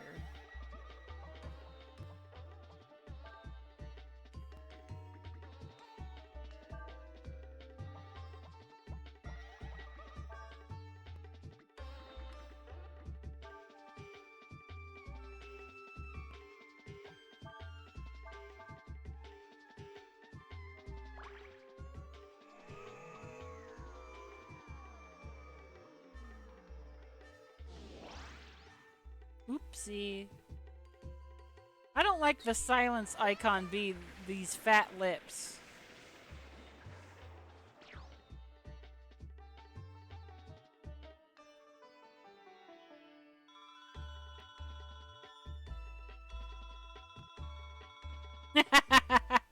Yeah, Wingu gets it.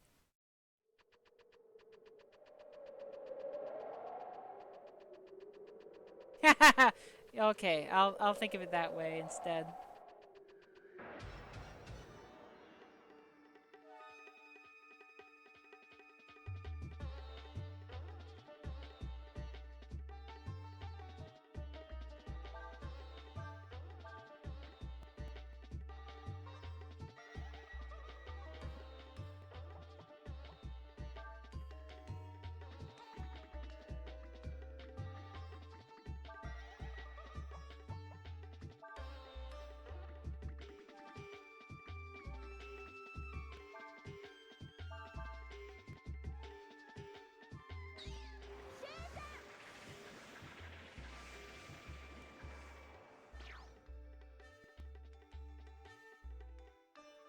Ooh, that's a good one. El Diablo Cilantro.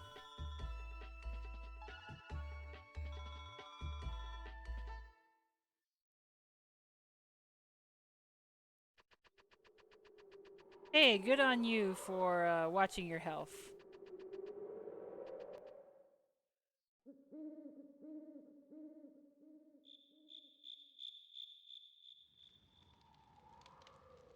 Alright, cutscene time. Finally, I did it.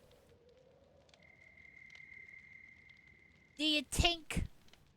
Do you think the monster that appeared in the capital has something to do with the other you put? It's possible, I suppose. There's something I'm more curious about, though. And that is why Captain Ursula here hasn't turned us over to the Imperial troops yet. What are you up to, eh? What's your plan? I have no plan.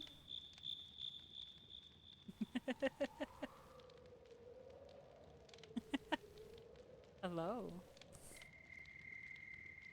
I am simply going to meet the general who gave me my orders and to place you under his custody, that is all.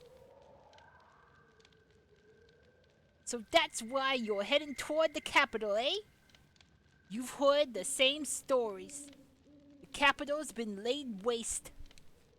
How can you be sure this general of yours is still alive? General Rune is a veteran of many campaigns. It will take more than some monsters to kill him. I'm sure he is waiting for me at Army headquarters.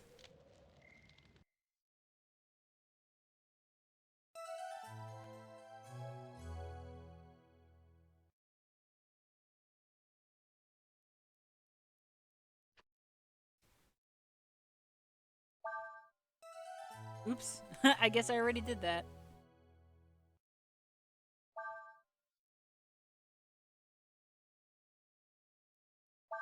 Mlem, mlem.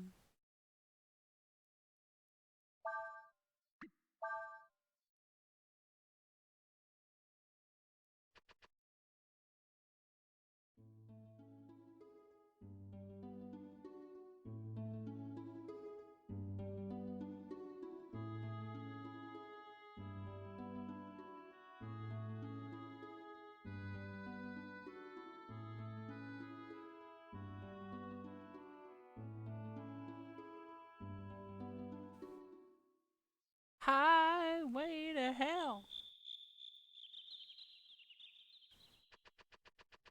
Oh, hello, everybody.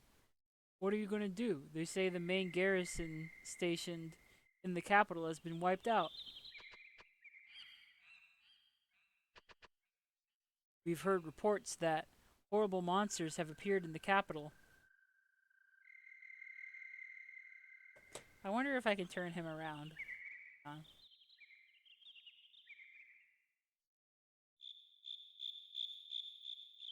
No, I can't hold my controller. It was a trick.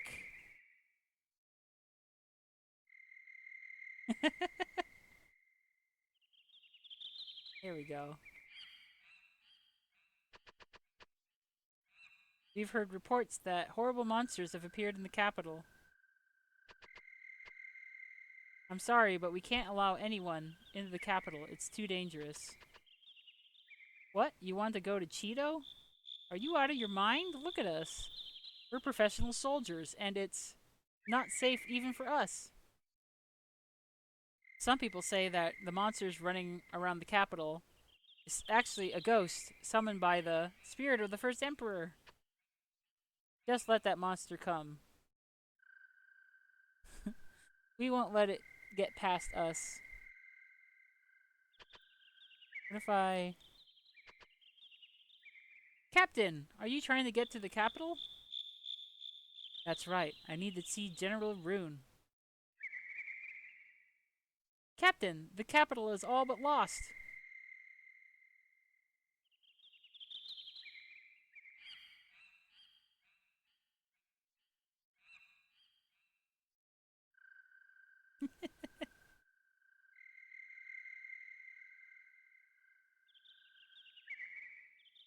The general is pulled back to Astana.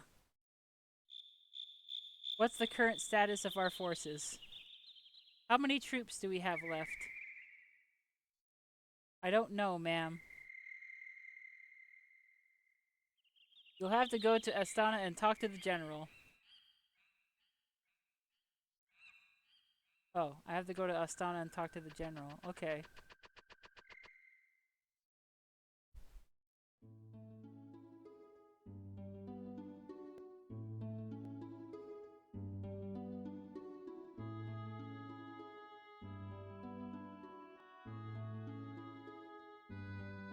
I want to go the other way. Oh, that's Kwanso.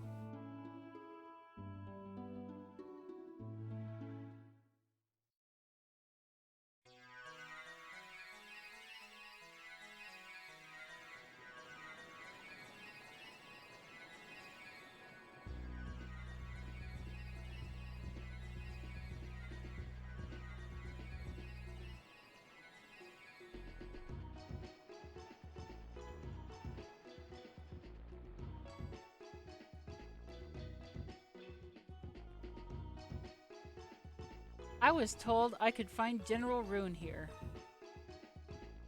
Looking for the general, ma'am? Then you should go through here and up to the building on the hill.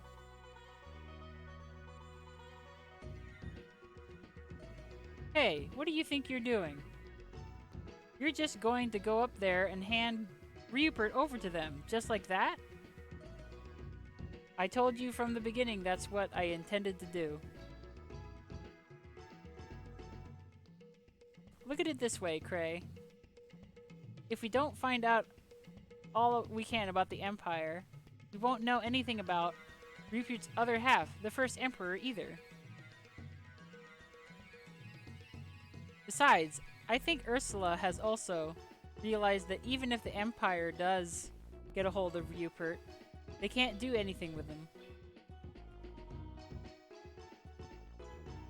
Look at it this way. We're alright as long as we have Rupert with us.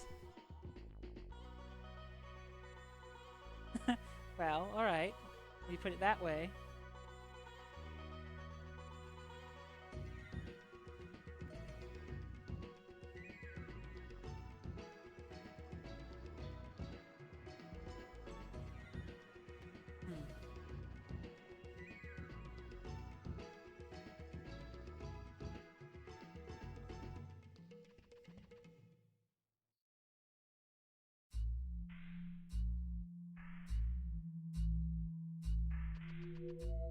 Oops. This is where they prepare the sacrifice for use in the Caronade. Kind of creepy, isn't it? I'll say.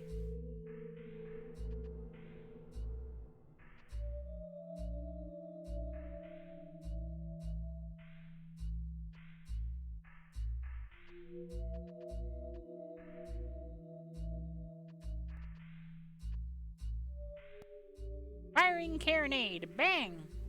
Heh, just kidding. Ooh. Ooh.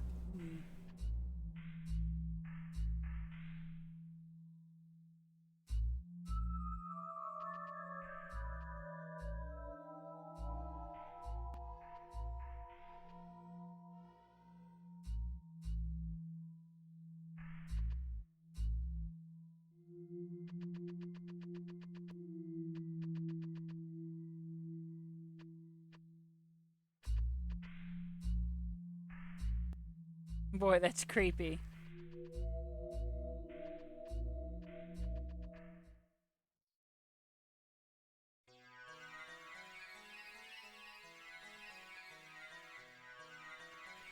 Then the sacrifice gets to have an amazing experience they can only have once.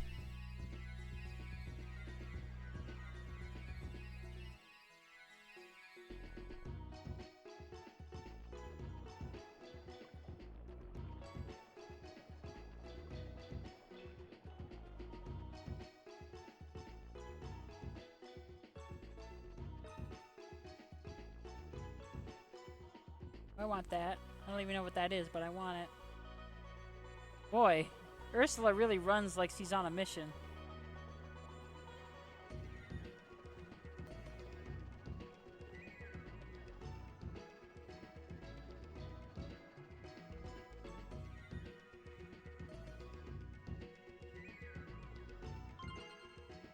Croc tier. Great.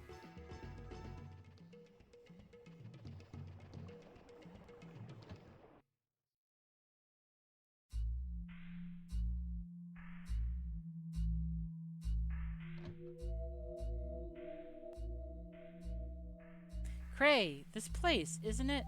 Yep, it's where we came looking for Elina before. Doesn't look exactly like the headquarters for the Imperial Army, does it? Wait.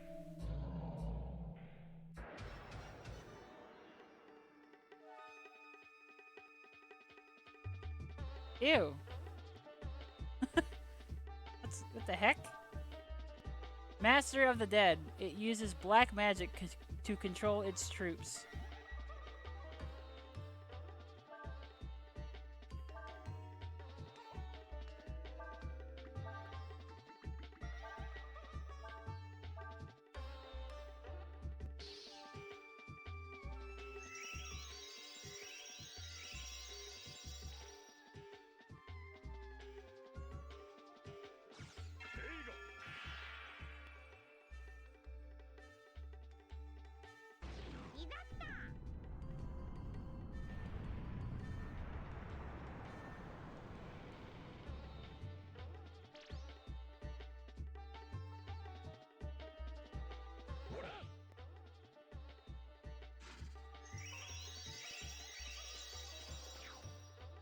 Haha, that's funny.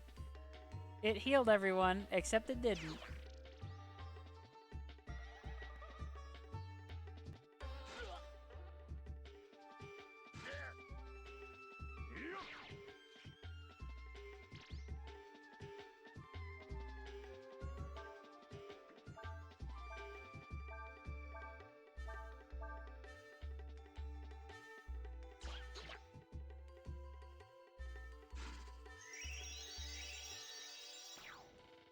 That's so silly.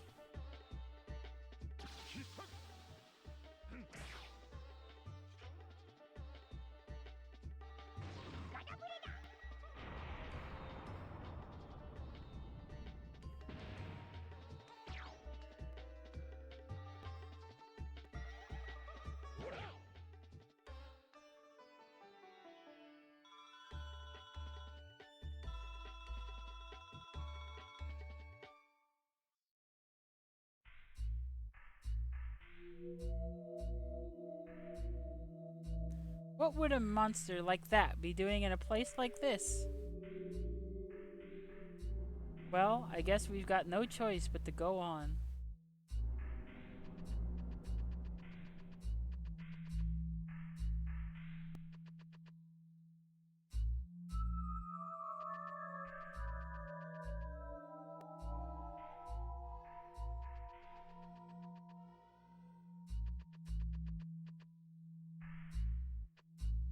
Monsters, too many of them. They just kept coming.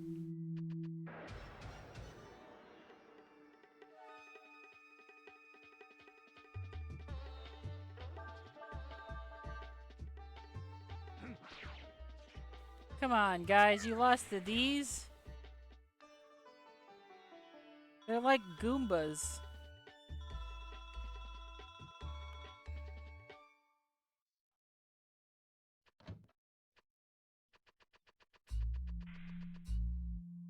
Ugh. These monsters appeared out of nowhere and attacked us. General Rune took some troops with him and went to hunt them down.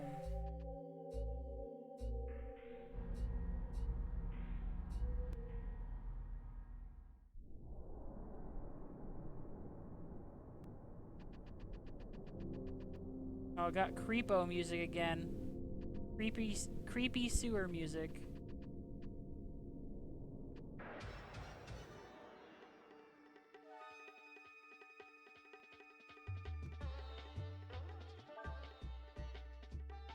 Ugh.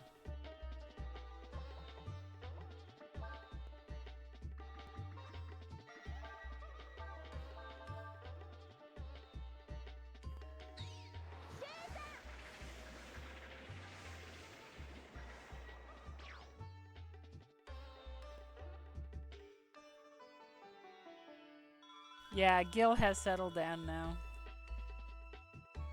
He wants to sleep.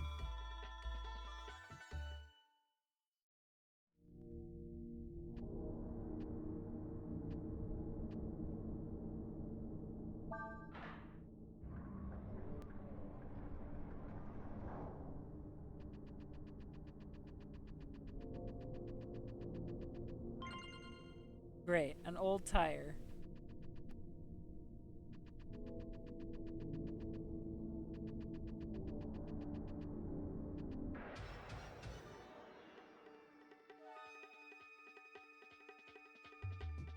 Oh, cool. Uses knockout to put. Oh, guess I fought you already. Yeah, I guess I did. Grabby.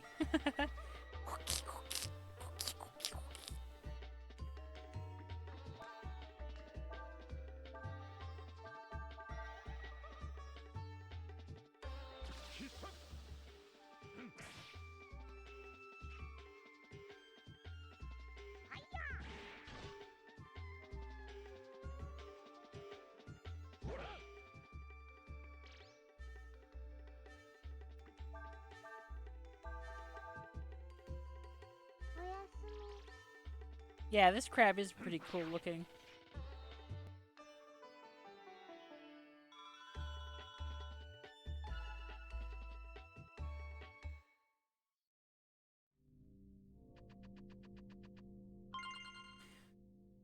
I'm not feeling great about the big flesh heart thing here. What's that about, guys? Hey, yo? What? Huh? Monsters, they're everywhere. It's all his fault. It's all because of Yuna and his cursed hex experiments. Hmm.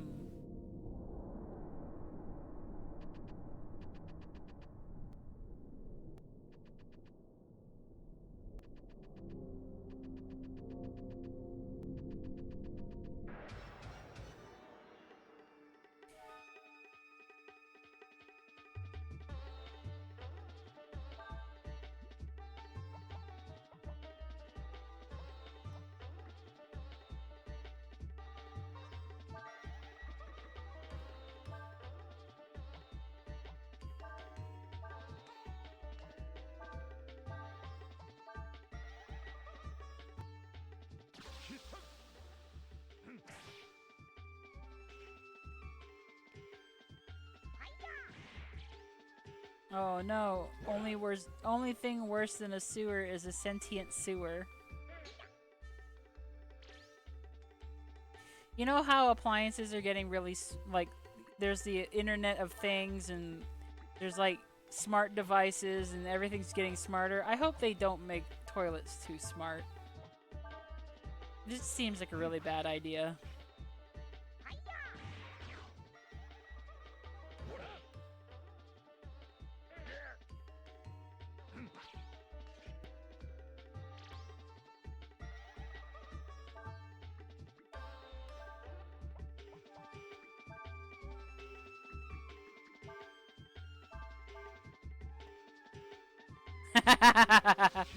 My toilet does not need to tweet.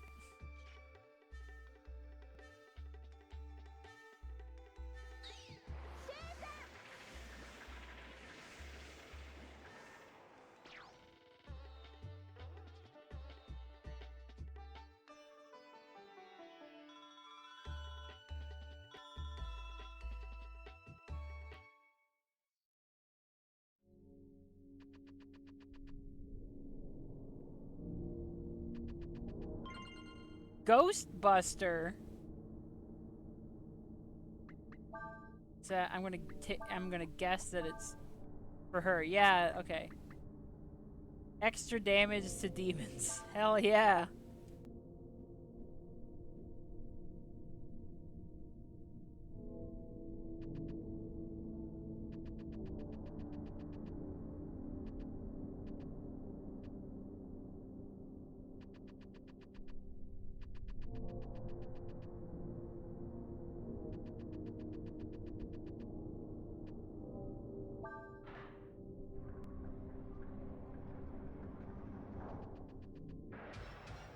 Oh yeah, there's a new Ghostbusters movie. I didn't even hear about it until it was already out, and I heard it's not good. So I won't be watching it. I actually liked the Ghostbusters with the all-female cast. Like, I understand why people didn't care for it, but I think that they're wrong, and also that movie is for kids. And I think that it's a lot of fun.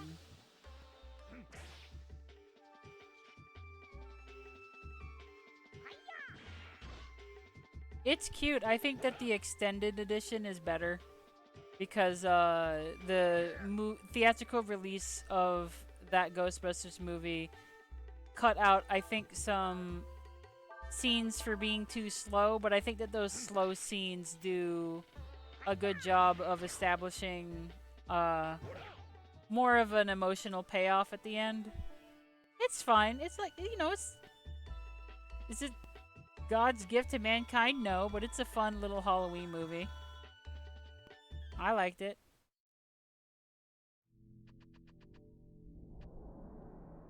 Oh wait, I already did this.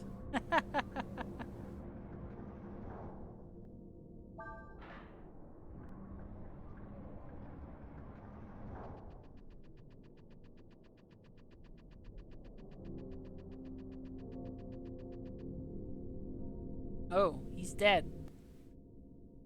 It's just a corpse. There's no response.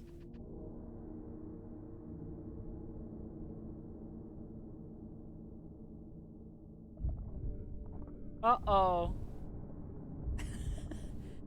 Uh... Huh? What's this? It looks like some kind of organ.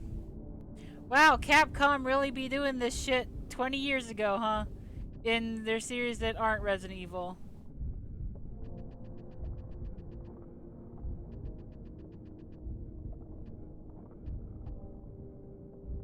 It's soft and rubbery. Maybe it could be cut with a sword or knife. Alright.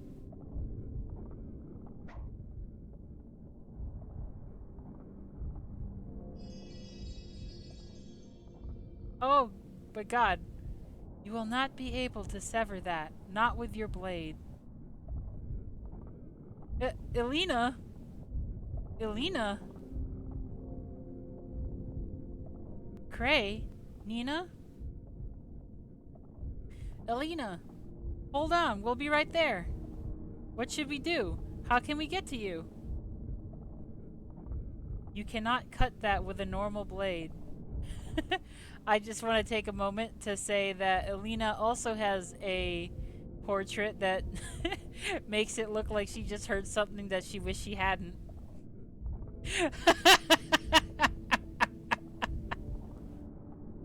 2 seconds from pulling Cray out of the room for what he said.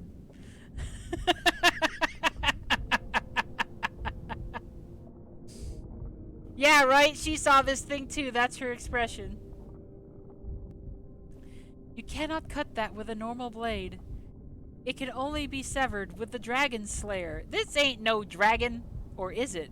Is it a dragon? It's an organ dragon? But where can we find that? Oh no, I don't know how to say this word out loud. I've only read it. Courtier. Oh, got it. The courtier named Yuna holds it. You must find him. Yuna. Alright then. We'll find this dragon slayer, Elina. I promise. Cray, Elina, she... I know. Still, all we can do now is find this Yuna. And get the dragon slayer from him. Come on, let's not waste any time. Alright.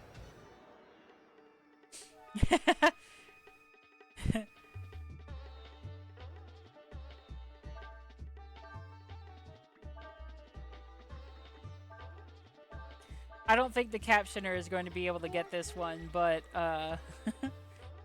hey guys, did they say Dragon's Lair or Dragon Slayer?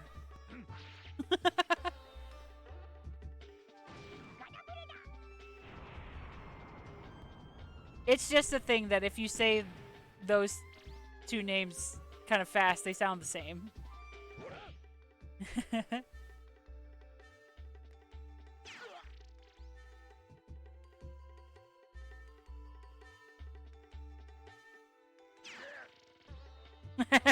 Dragon's lair. Dang it, it auto-corrected me. It almost had it though.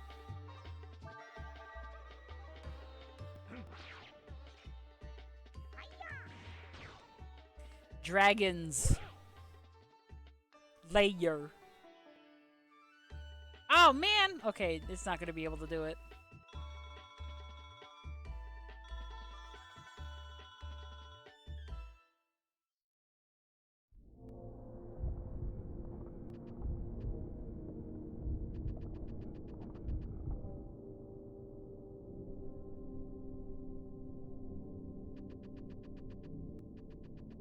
So what, you're really gonna make me backtrack all the way out of this place? Sucks.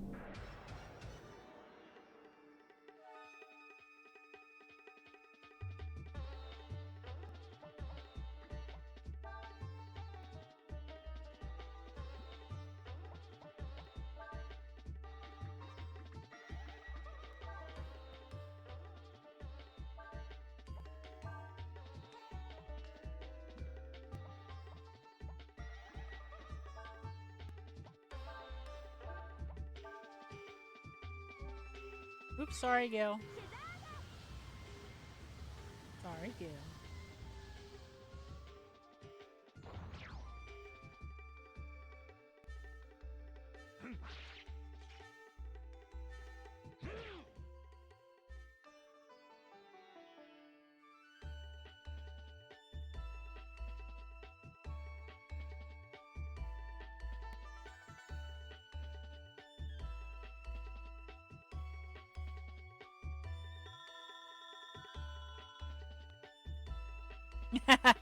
There you go, you got a big toothless yawn.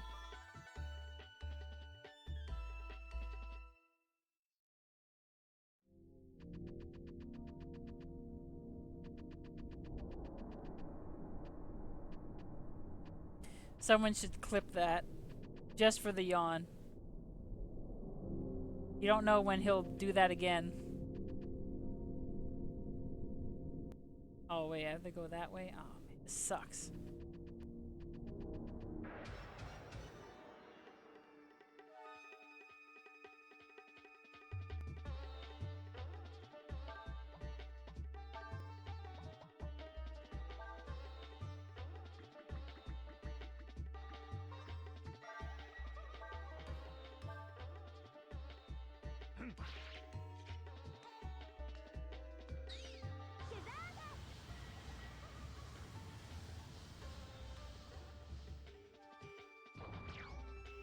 Wow, that does a lot of damage.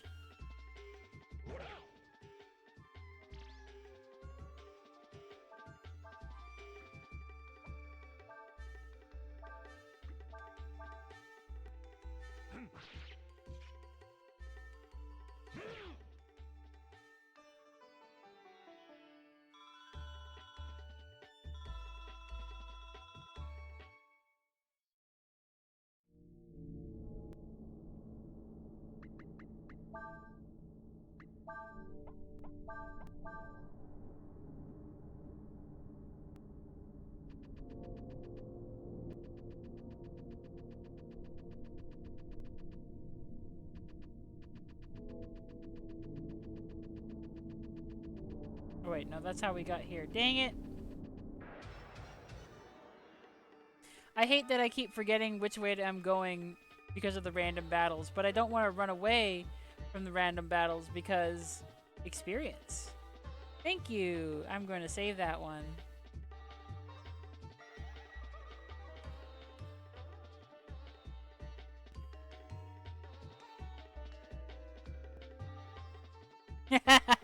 I'm glad that we have video of his yawn now, even if it is small.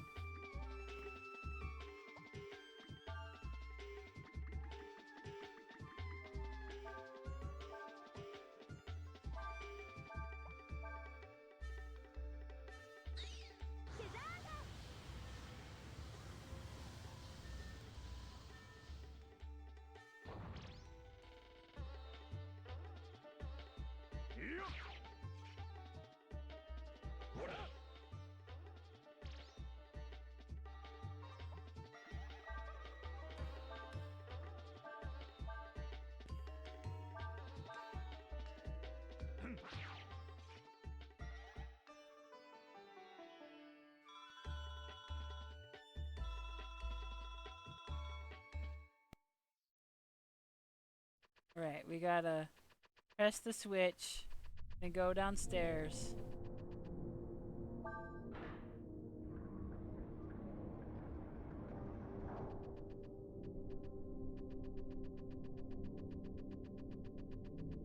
And we go.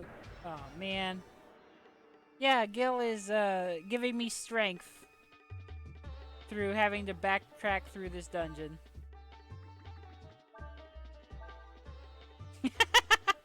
I make a big deal about how we won't be able to see him yawn again, and then he just does it again. Whatever. Aw, stretchy Gil.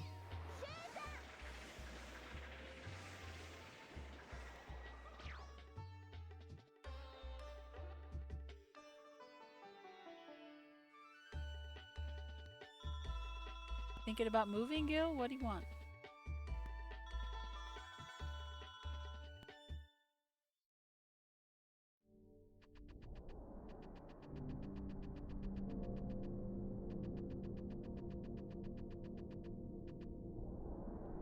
Yuna?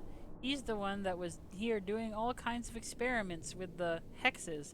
Thanks to him, the place is now it's full of monsters now. Yeah, but where are you at?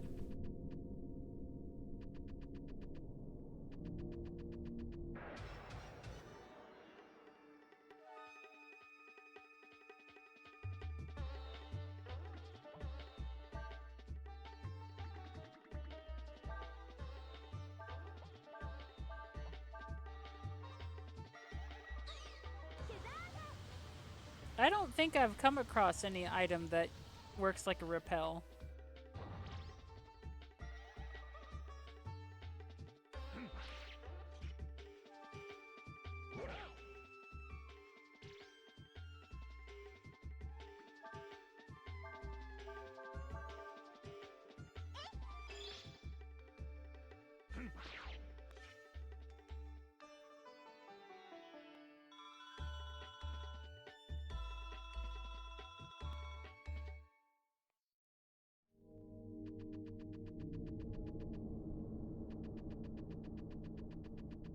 But it's okay though, we're almost out.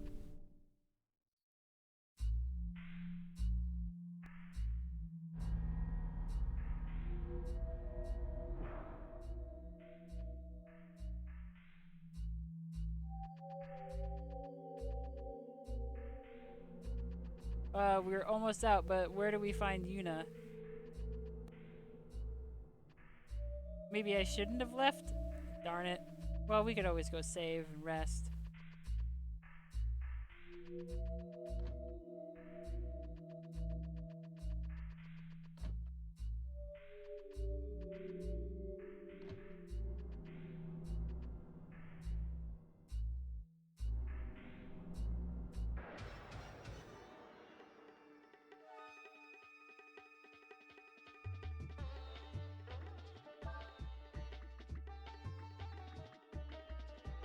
Yeah, I need to get the Dragon Slayer sword from Yuna, but I don't know where Yuna is.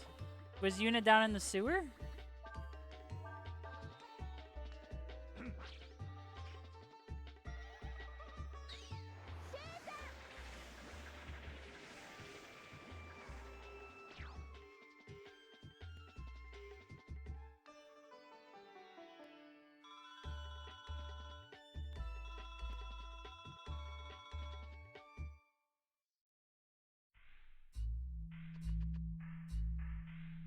Oh, we're back here.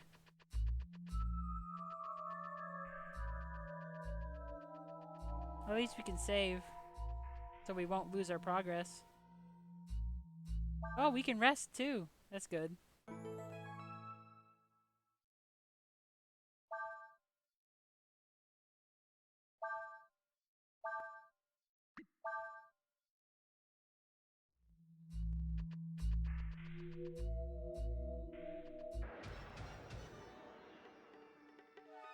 Okay, these guys give crap for experience. Oh, wait, this guy's different.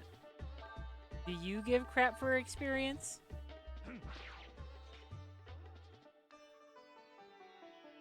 Yeah, you do. Well, these enemies we'll run away from at least. But I am glad that I found the heal.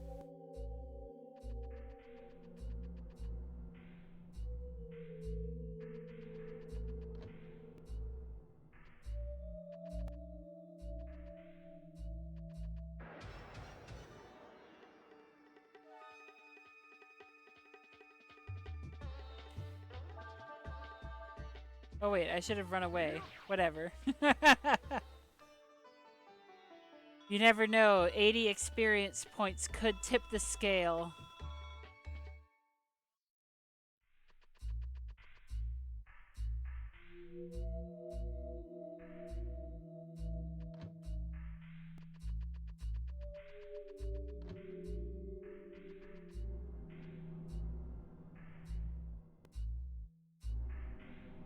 Oh yeah, the shortcut down here for nothing. Maybe Yuna was in the sewer. Just didn't look in the right place.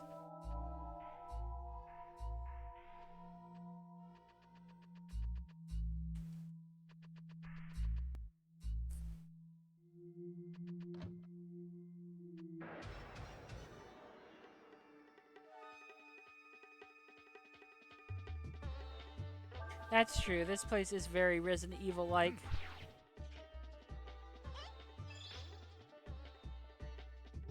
There are certainly some monsters in this game that look like they would fit in with Resident Evil.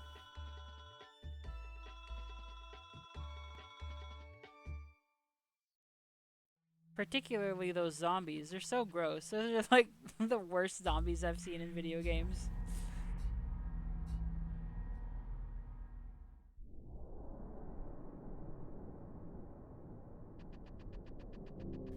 I'm glad I have this fantastic music to motivate me through this dungeon, though. That's sarcasm, by the way. This song sucks. It's boring.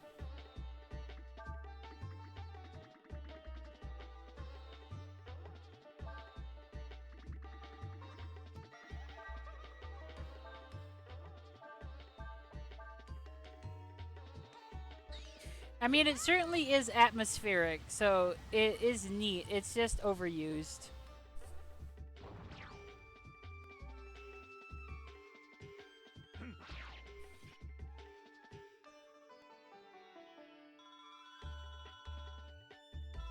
Oh yeah, what monsters would you say fit into Monster Hunter? I guess that big T-Rex guy, the Zorus.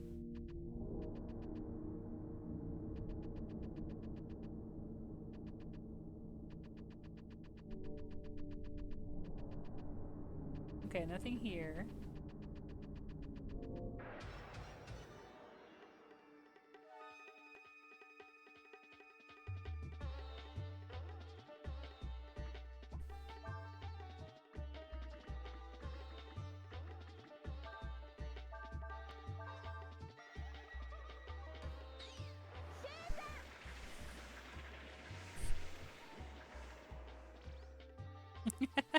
I'm glad you all get to see how much Gil just hangs around and bumps me. This is normal.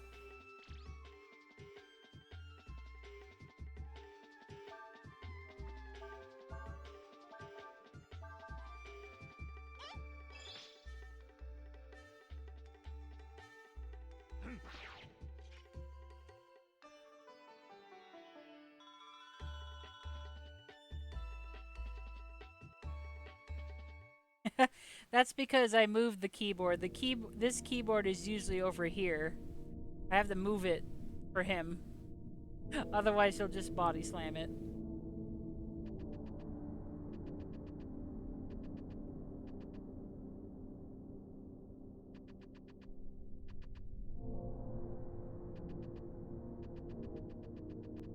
Okay, I went all the way into and all the way out of this dungeon and then went back inside because I don't know where Yuna is.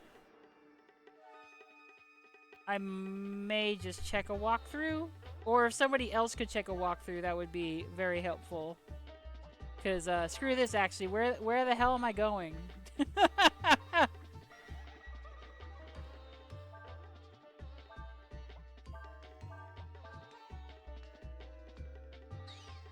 But I left and couldn't go anywhere. Should I have left more? Should I have gone further out?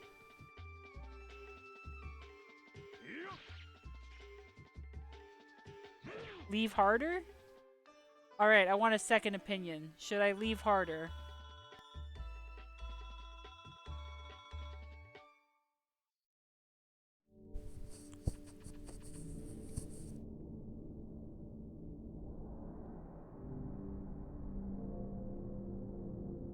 The camera didn't catch that one, but that's the 4th time that Gil has yawned.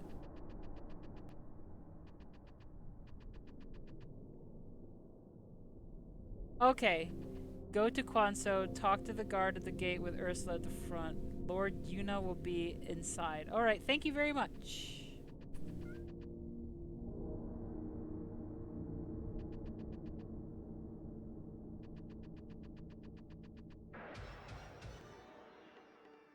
My least favorite thing about older video games is not telling you where the hell you need to go.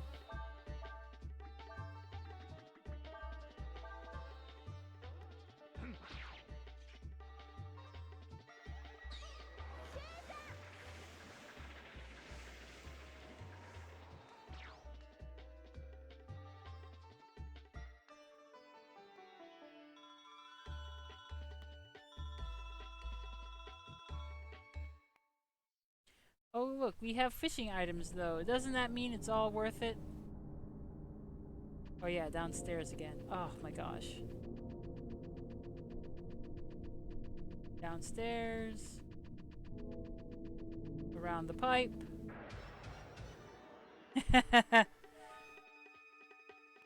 Bless you, 20-year-old internet.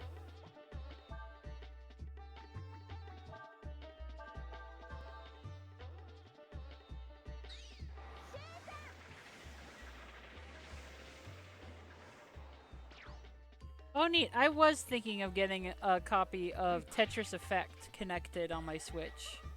But I wasn't sure if I wanted it there or on Steam. If I got, like, because I feel like I may get a VR headset at some point in the future, and if I do that, that's how I want to play Tetris Effect.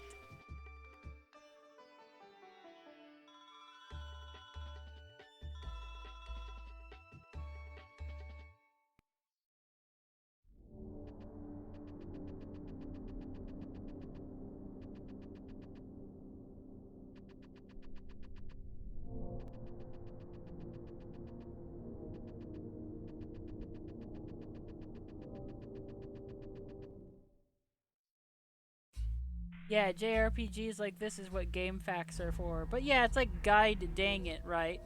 The TV trope where they kind of expect you to buy a guide to help you through the game along with the game itself.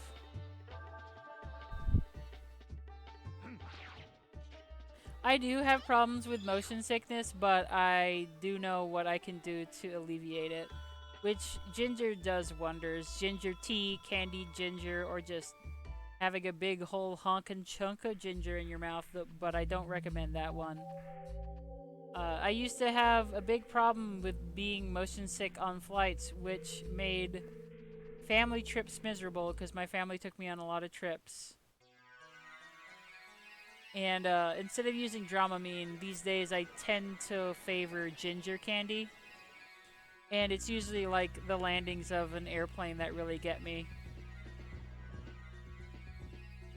I'm a lot better now though. I used to just get sick pretty much as soon as I got onto the planes. I think that I just don't like the smell of old plane. Old airplane smell is the worst. It's just really musty, gross, like ancient fart and coffee smell. Ugh, I hate it.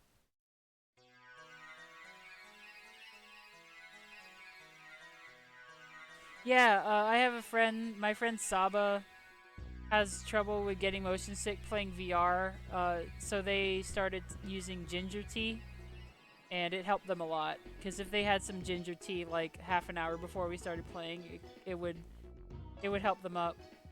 It would help them not get sick. Although you probably still don't want to do like a roller coaster or something.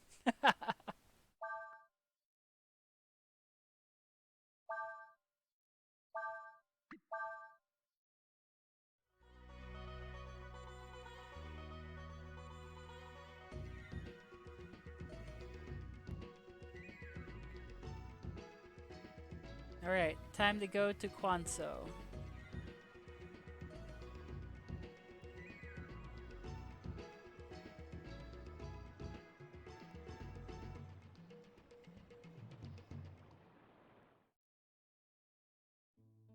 What stuff on VR has you excited? I am curious because for me, it's just Tetris Effect and VR chat, pretty much. I guess it would be cool to be able to try out Beat Saber. Oh, that was the exit. Darn it.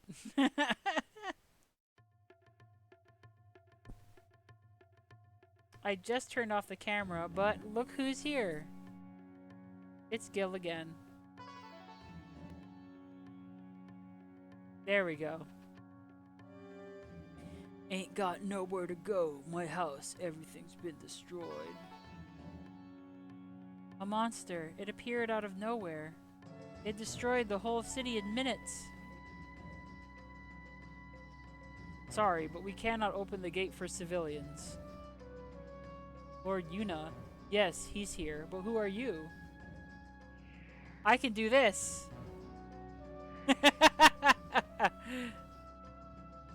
Wrong button again.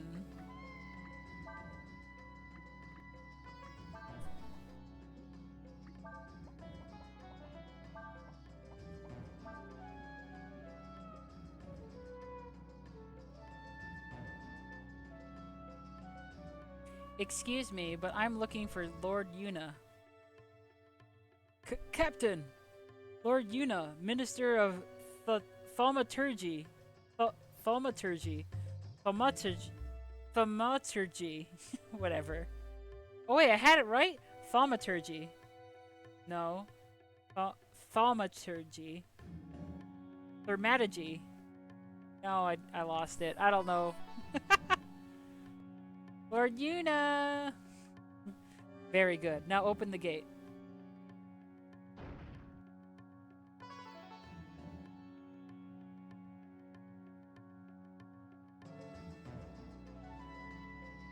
You! Well, if it isn't those Easterners again. You dirty! You're the one who kidnapped Elina, aren't you? Elina? You saw that then, did you? We want my sister! We want Elina back!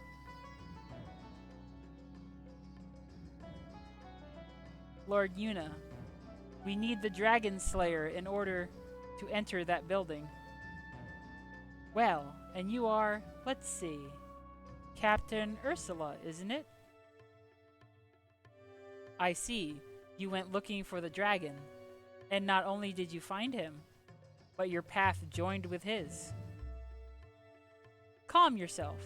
I am a scholar and a pacifist. I have no intention of fighting you.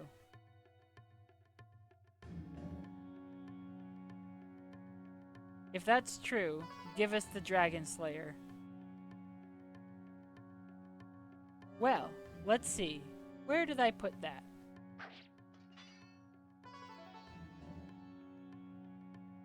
No violence. Remember, I'm a man of the arts. Ha ha. Ha ha ha. Whoa.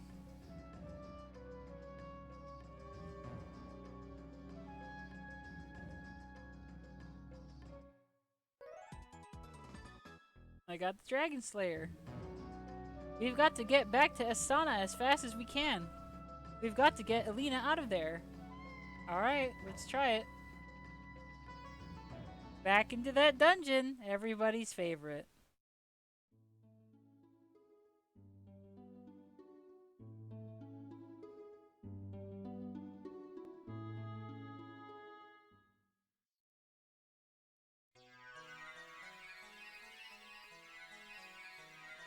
Ooh, thank you very much. I shall partake.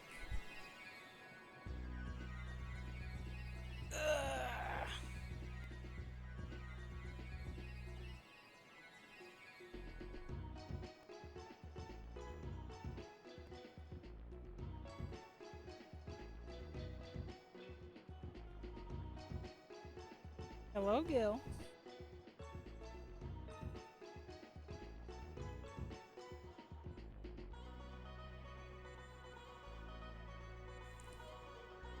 Grandpa has been activated, so now he's just swirling around my feet, meowing.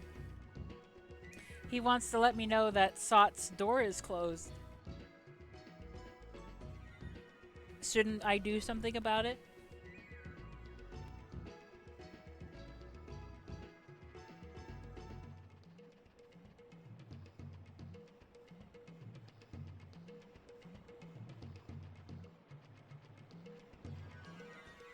These maps are impressive to look at, but they are kind of a pain in the ass to navigate.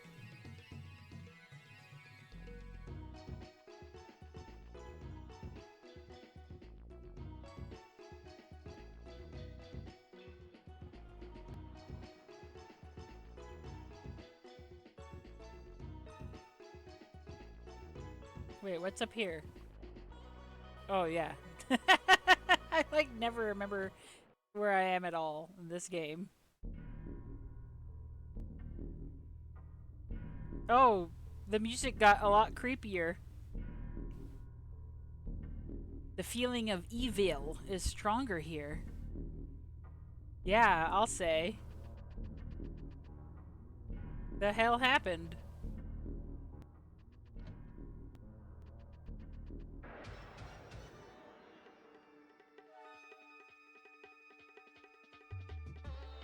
Oh, hello. Uses watch enemy to find enemy's weaknesses. Don't underestimate it. Its armor is made useless by repeated physical attacks.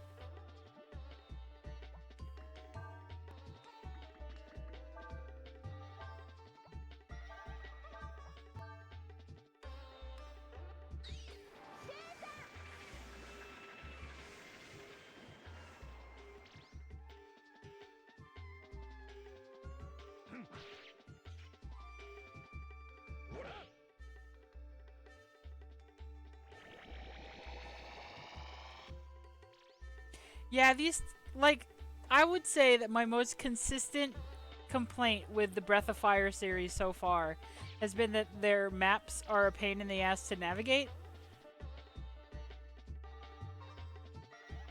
Like, in Breath of Fire 3, they made everything too big, so there's a lot of empty spaces, and also, it was their first game where they had an isometric camera perspective where you could change the camera angle and everything, and they hid things around corners.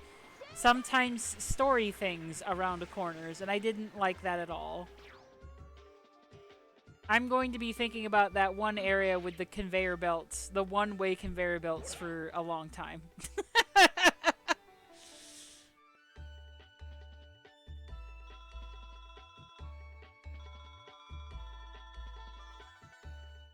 I don't remember a whole lot about Breath of Fire 1. I did play that whole game. I don't remember a whole lot about it, but I do remember it being kind of dull. So I'm sure its navigation was like okay. God, this place is like super creepy now.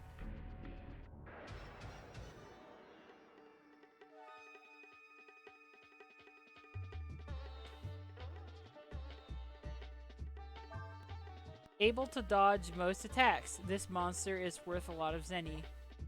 Not only makes counterattacks, but uses reversal, a dangerous foe.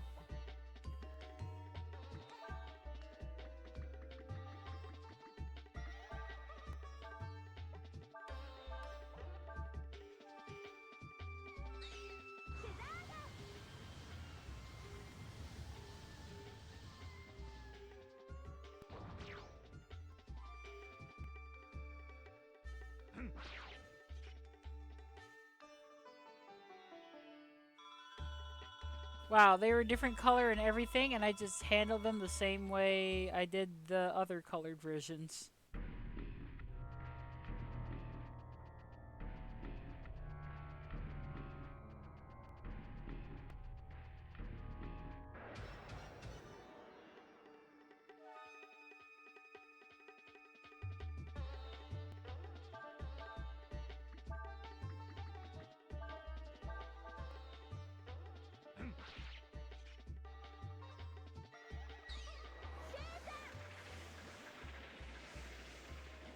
I wouldn't mind some crab right now. I'm kind of in the mood for seafood. It's too late to get any, though.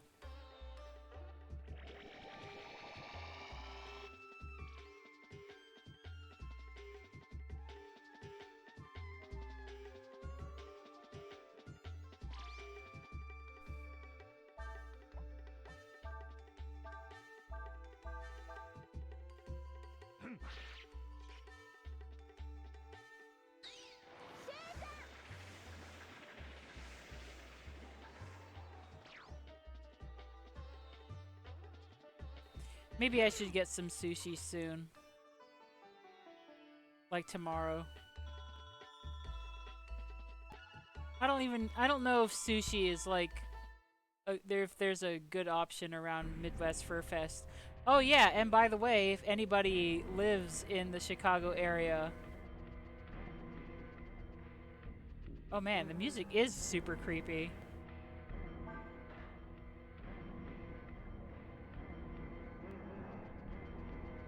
If anybody lives in the Chicago area or is planning on going to MFF, the Midwest Fur Fest, I will be there.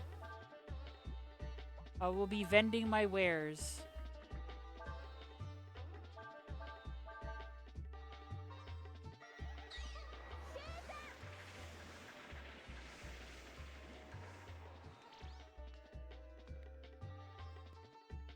Sweet, see you there.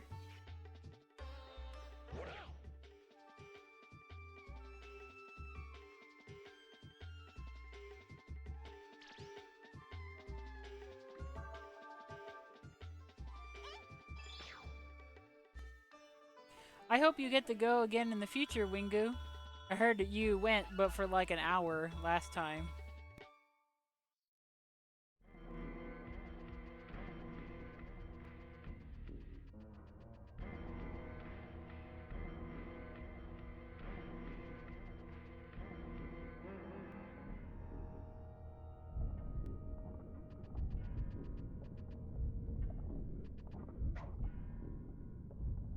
Oh, okay.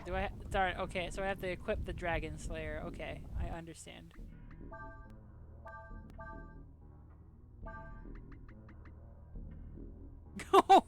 God Killer. But it doesn't have as high an whatever. You know, it seems important for Ryu to wear that, so...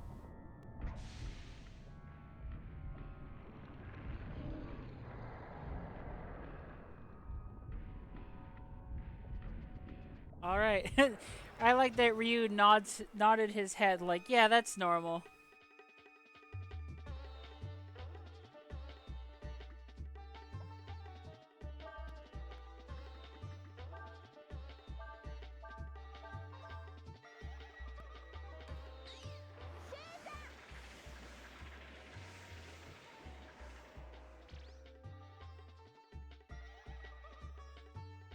I do like alcohol. Well, at times I like alcohol. I am a weenie though, I like my drinks fruity.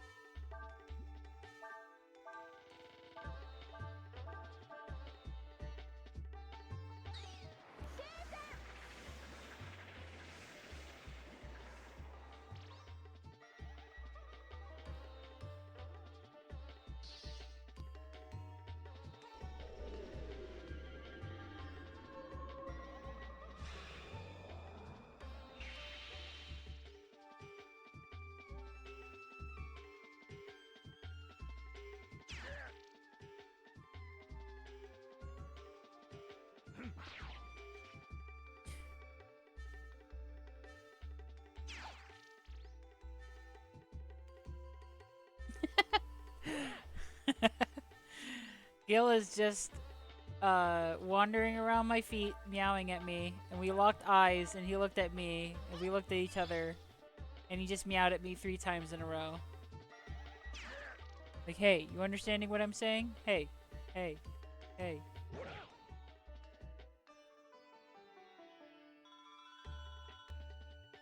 No, Gil, I'm not gonna pay attention to you until you get on camera.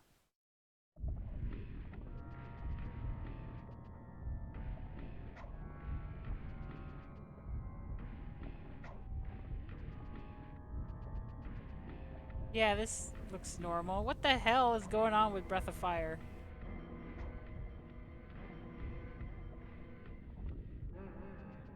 Oh wait, maybe that...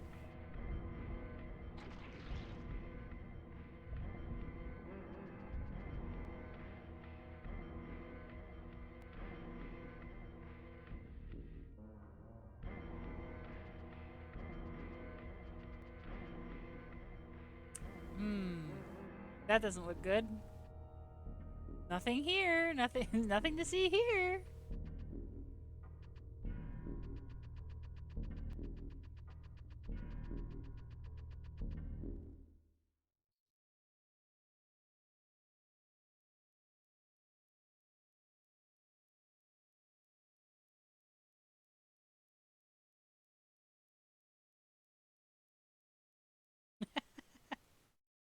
Well, I've been expecting you. I can't see. You. What have you done with Elina? As I've told you before, Elina is no longer here. However, what she left behind is here in this room. Where is General Rune? Oh, Gil, don't advance the dialogue. Ah, Captain Ursula. I'm afraid you just missed him. The general has left for the capital. What? Why? I'm afraid the general and the others like him would not be able to appreciate what I'm trying to do. I don't care about the general or what he thinks. What did you mean when you said Elina isn't here? Now, I have no intention of fighting with you. Why don't you go see for yourself? Wait! Uh-oh. What kind of zombo is this gonna be? Zombie sister.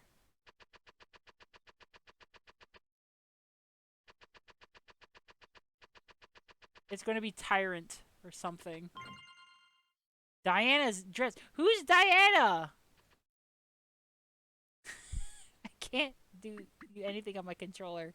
Because he's just licking my fingers now. Look at this.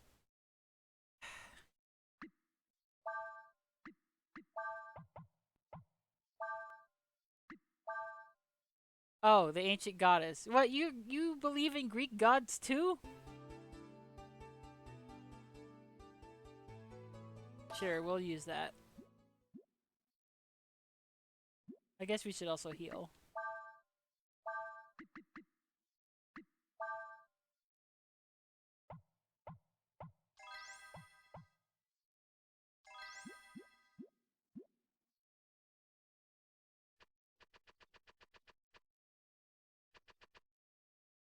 Alright, what kind of horrible thing is this gonna be?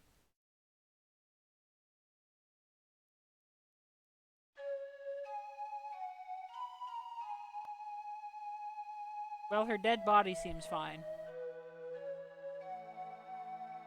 Oh, okay, you're not dead yet. Pray, you came. Just as I'd prayed you would. Elina, you don't know how glad I am to see you.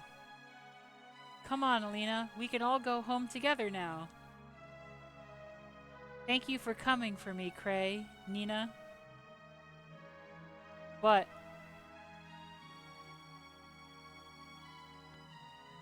I'm afraid I can't leave here.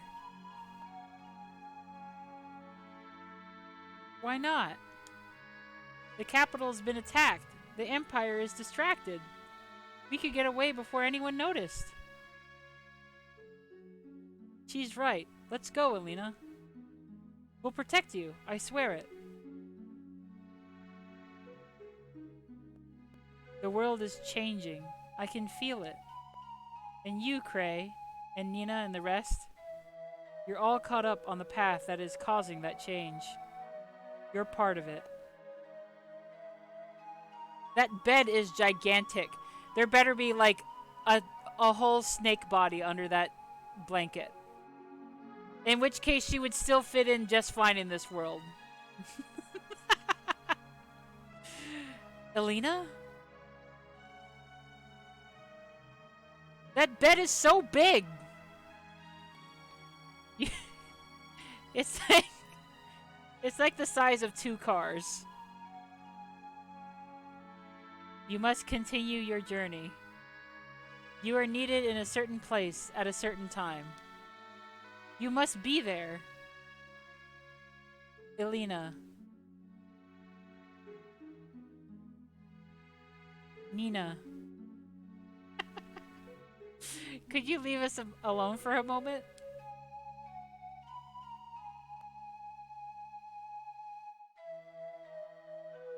Thank you, Nina. Oh, and Rupert? Would you mind leaving the Dragon Slayer here?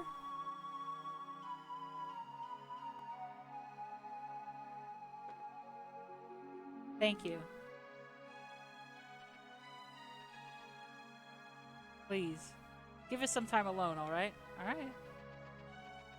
Oh look, there's a little tiger screen. That's cute.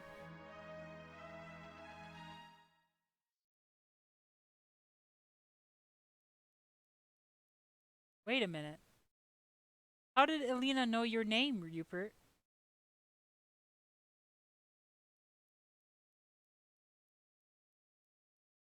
Deus is telling me something.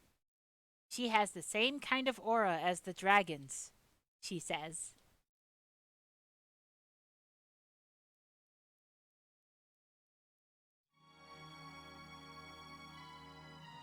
Elina? Cray. I've already told you how you're part of the great change that's coming. How you're caught up in a powerful stream carrying you along. One of the streams that is moving the world is Rupert. But there is another stream, the other endless. When these two streams meet, then you shall learn the true meaning of your journey. What do you mean, Elina? How can you know these things? And why can't you leave here?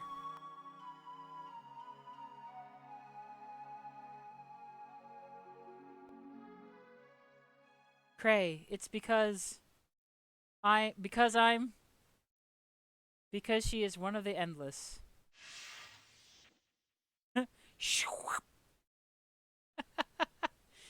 I have transformed her into an endless. Transformed? What are you talking about? Allow me to explain. At first, I had considered using Princess Elina as a sacrifice for the Carronade. A sacrifice? Yes, as I'm sure you're aware.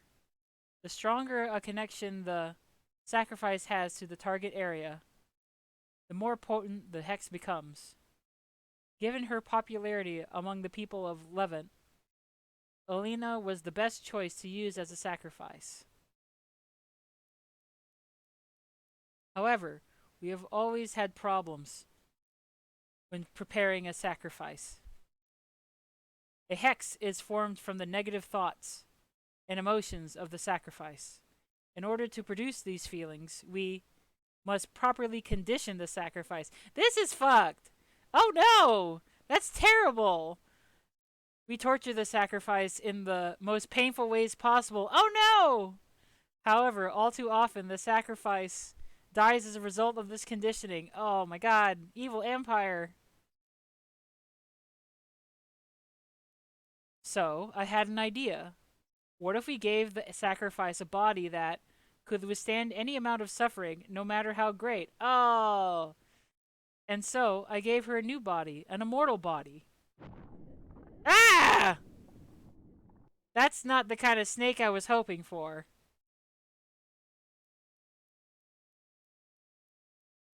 And so, Elina became engaged to marry the Prince of Ludia. Of course, if Cray had stopped them by now, or had stopped them by now, Ray's been in there a long time. What could they be talking about that's taking so long?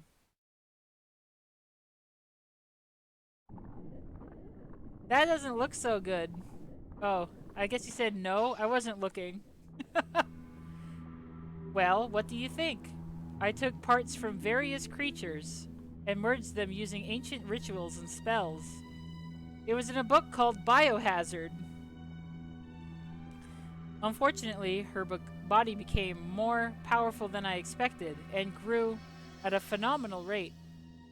You recall the organs you passed through as you came here? Those are hers. Her body has become part of this structure. She can withstand any amount of pain and not die. She is the ultimate sacrifice. She is endless now. In other words, I have created a god. You maniac! Monster! I'll kill you with my bare hands! Just let me get across this bed and... You would kill me? Me. I can create gods. You can't kill me. I have a destiny. I shall use my knowledge to change the world.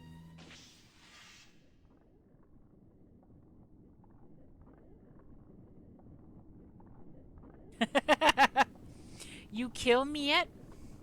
You kick her like the football?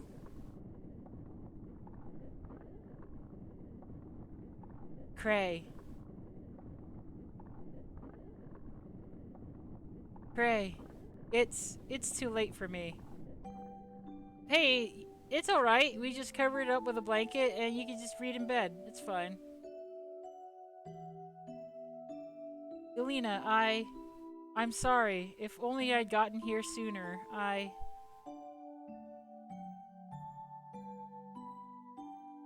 Cray. I had Rupert leave the Dragon Slayer here for a reason.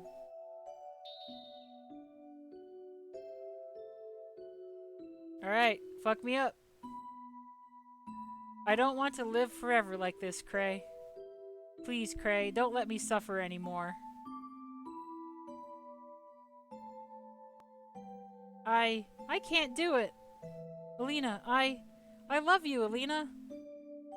I know. That's why I'm asking you, Cray. You're the only one I can ask to do this.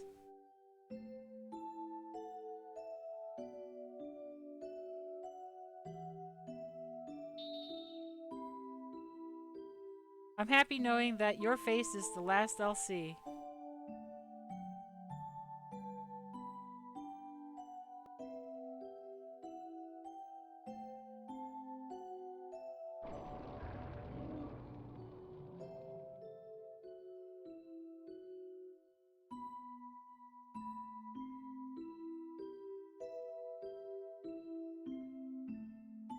When he came back, he said nothing to us.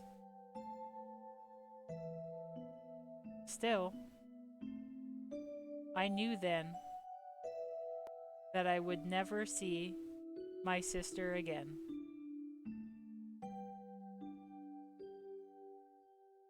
And so we began the last leg of our journey.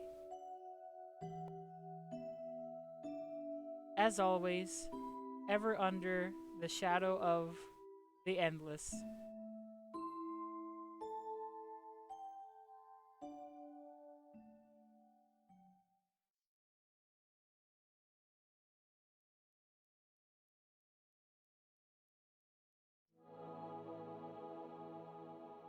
That's rough, buddy.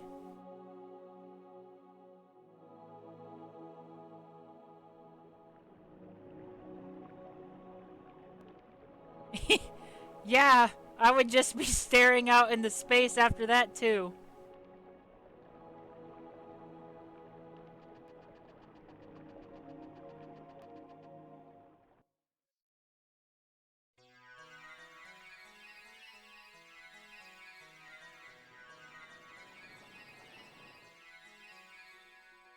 Yeah, that was very Resident Evil there.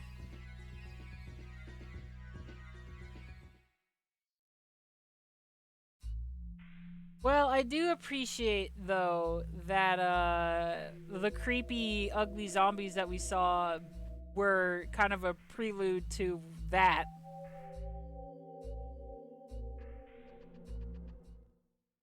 But yeah, that was that was very gross, evil scientist stuff. Have you heard? They're gathering up the surviving troops and are planning an assault to retake the capital.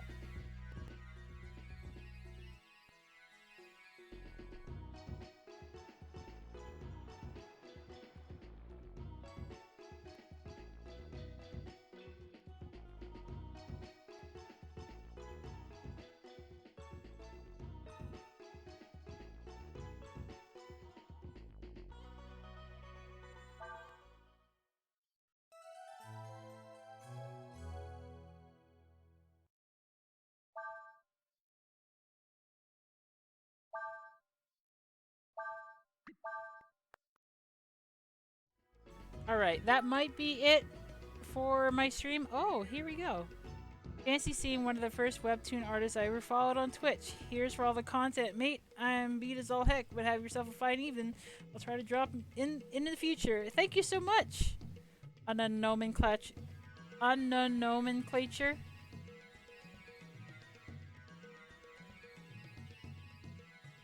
Oh, lurker guy, I actually have an answer for you.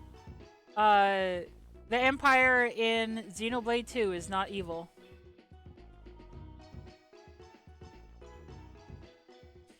But thank you very much for the bits. I really appreciate it, and I will be streaming more in the future.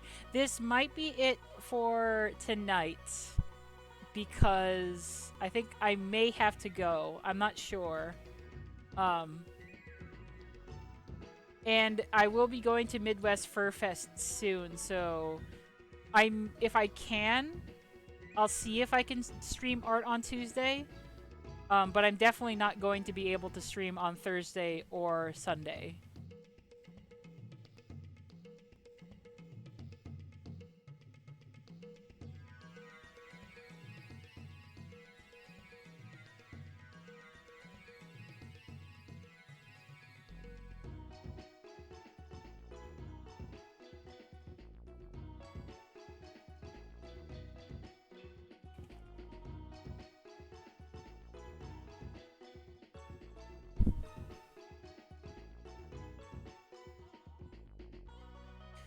My usual study partner for Japanese actually hasn't messaged me yet, even though I'm 16 minutes late to messaging him. So I will see what he says first, because, well, if we do have some extra time, it might be fun to play a different game for a little while. But we'll see. I can't make any promises. I'm just gonna give him some time to respond. Thank you very much. I am looking forward to MFF. I always get a little stressed out because I have to do a bunch of prep before the convention. I have to pack all my merchandise, and when you have to pack for the airport, it's even more stressful because you got to make sure that everything is the right weight. But I am giving myself 3 days to do that, so it should be fine. Also, I worry about my pets, but I do have good friends who will watch them for us while we were gone. I will tell you that when we went to Denver, which was the first convention that I was at since the pandemic started, I was extremely anxious about leaving Poppy alone. It was fine. It was fine. I have a good, like I said, I have a good friend I can trust with that. But I was so anxious about it.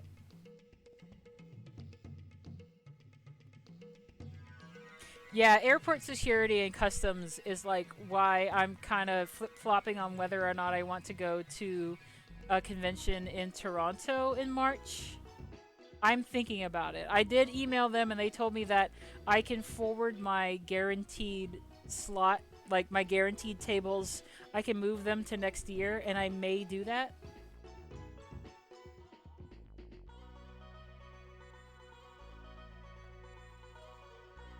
Oh, okay. It looks like I am studying tonight. So this is it. This will be it for tonight.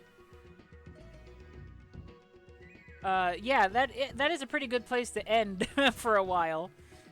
But it looks like we're possibly nearing the end of Breath of Fire 4. It just goes to show that, you know, perseverance goes a long way. I am playing these RPGs slowly, but I am making progress. I am getting through them, and I'm happy that I've played through a handful of them already. Oh, good morning, Roy. Unfortunately, I am ending the stream here because I can't stream any longer. I have another obligation to fulfill, but I hope that you have a good day.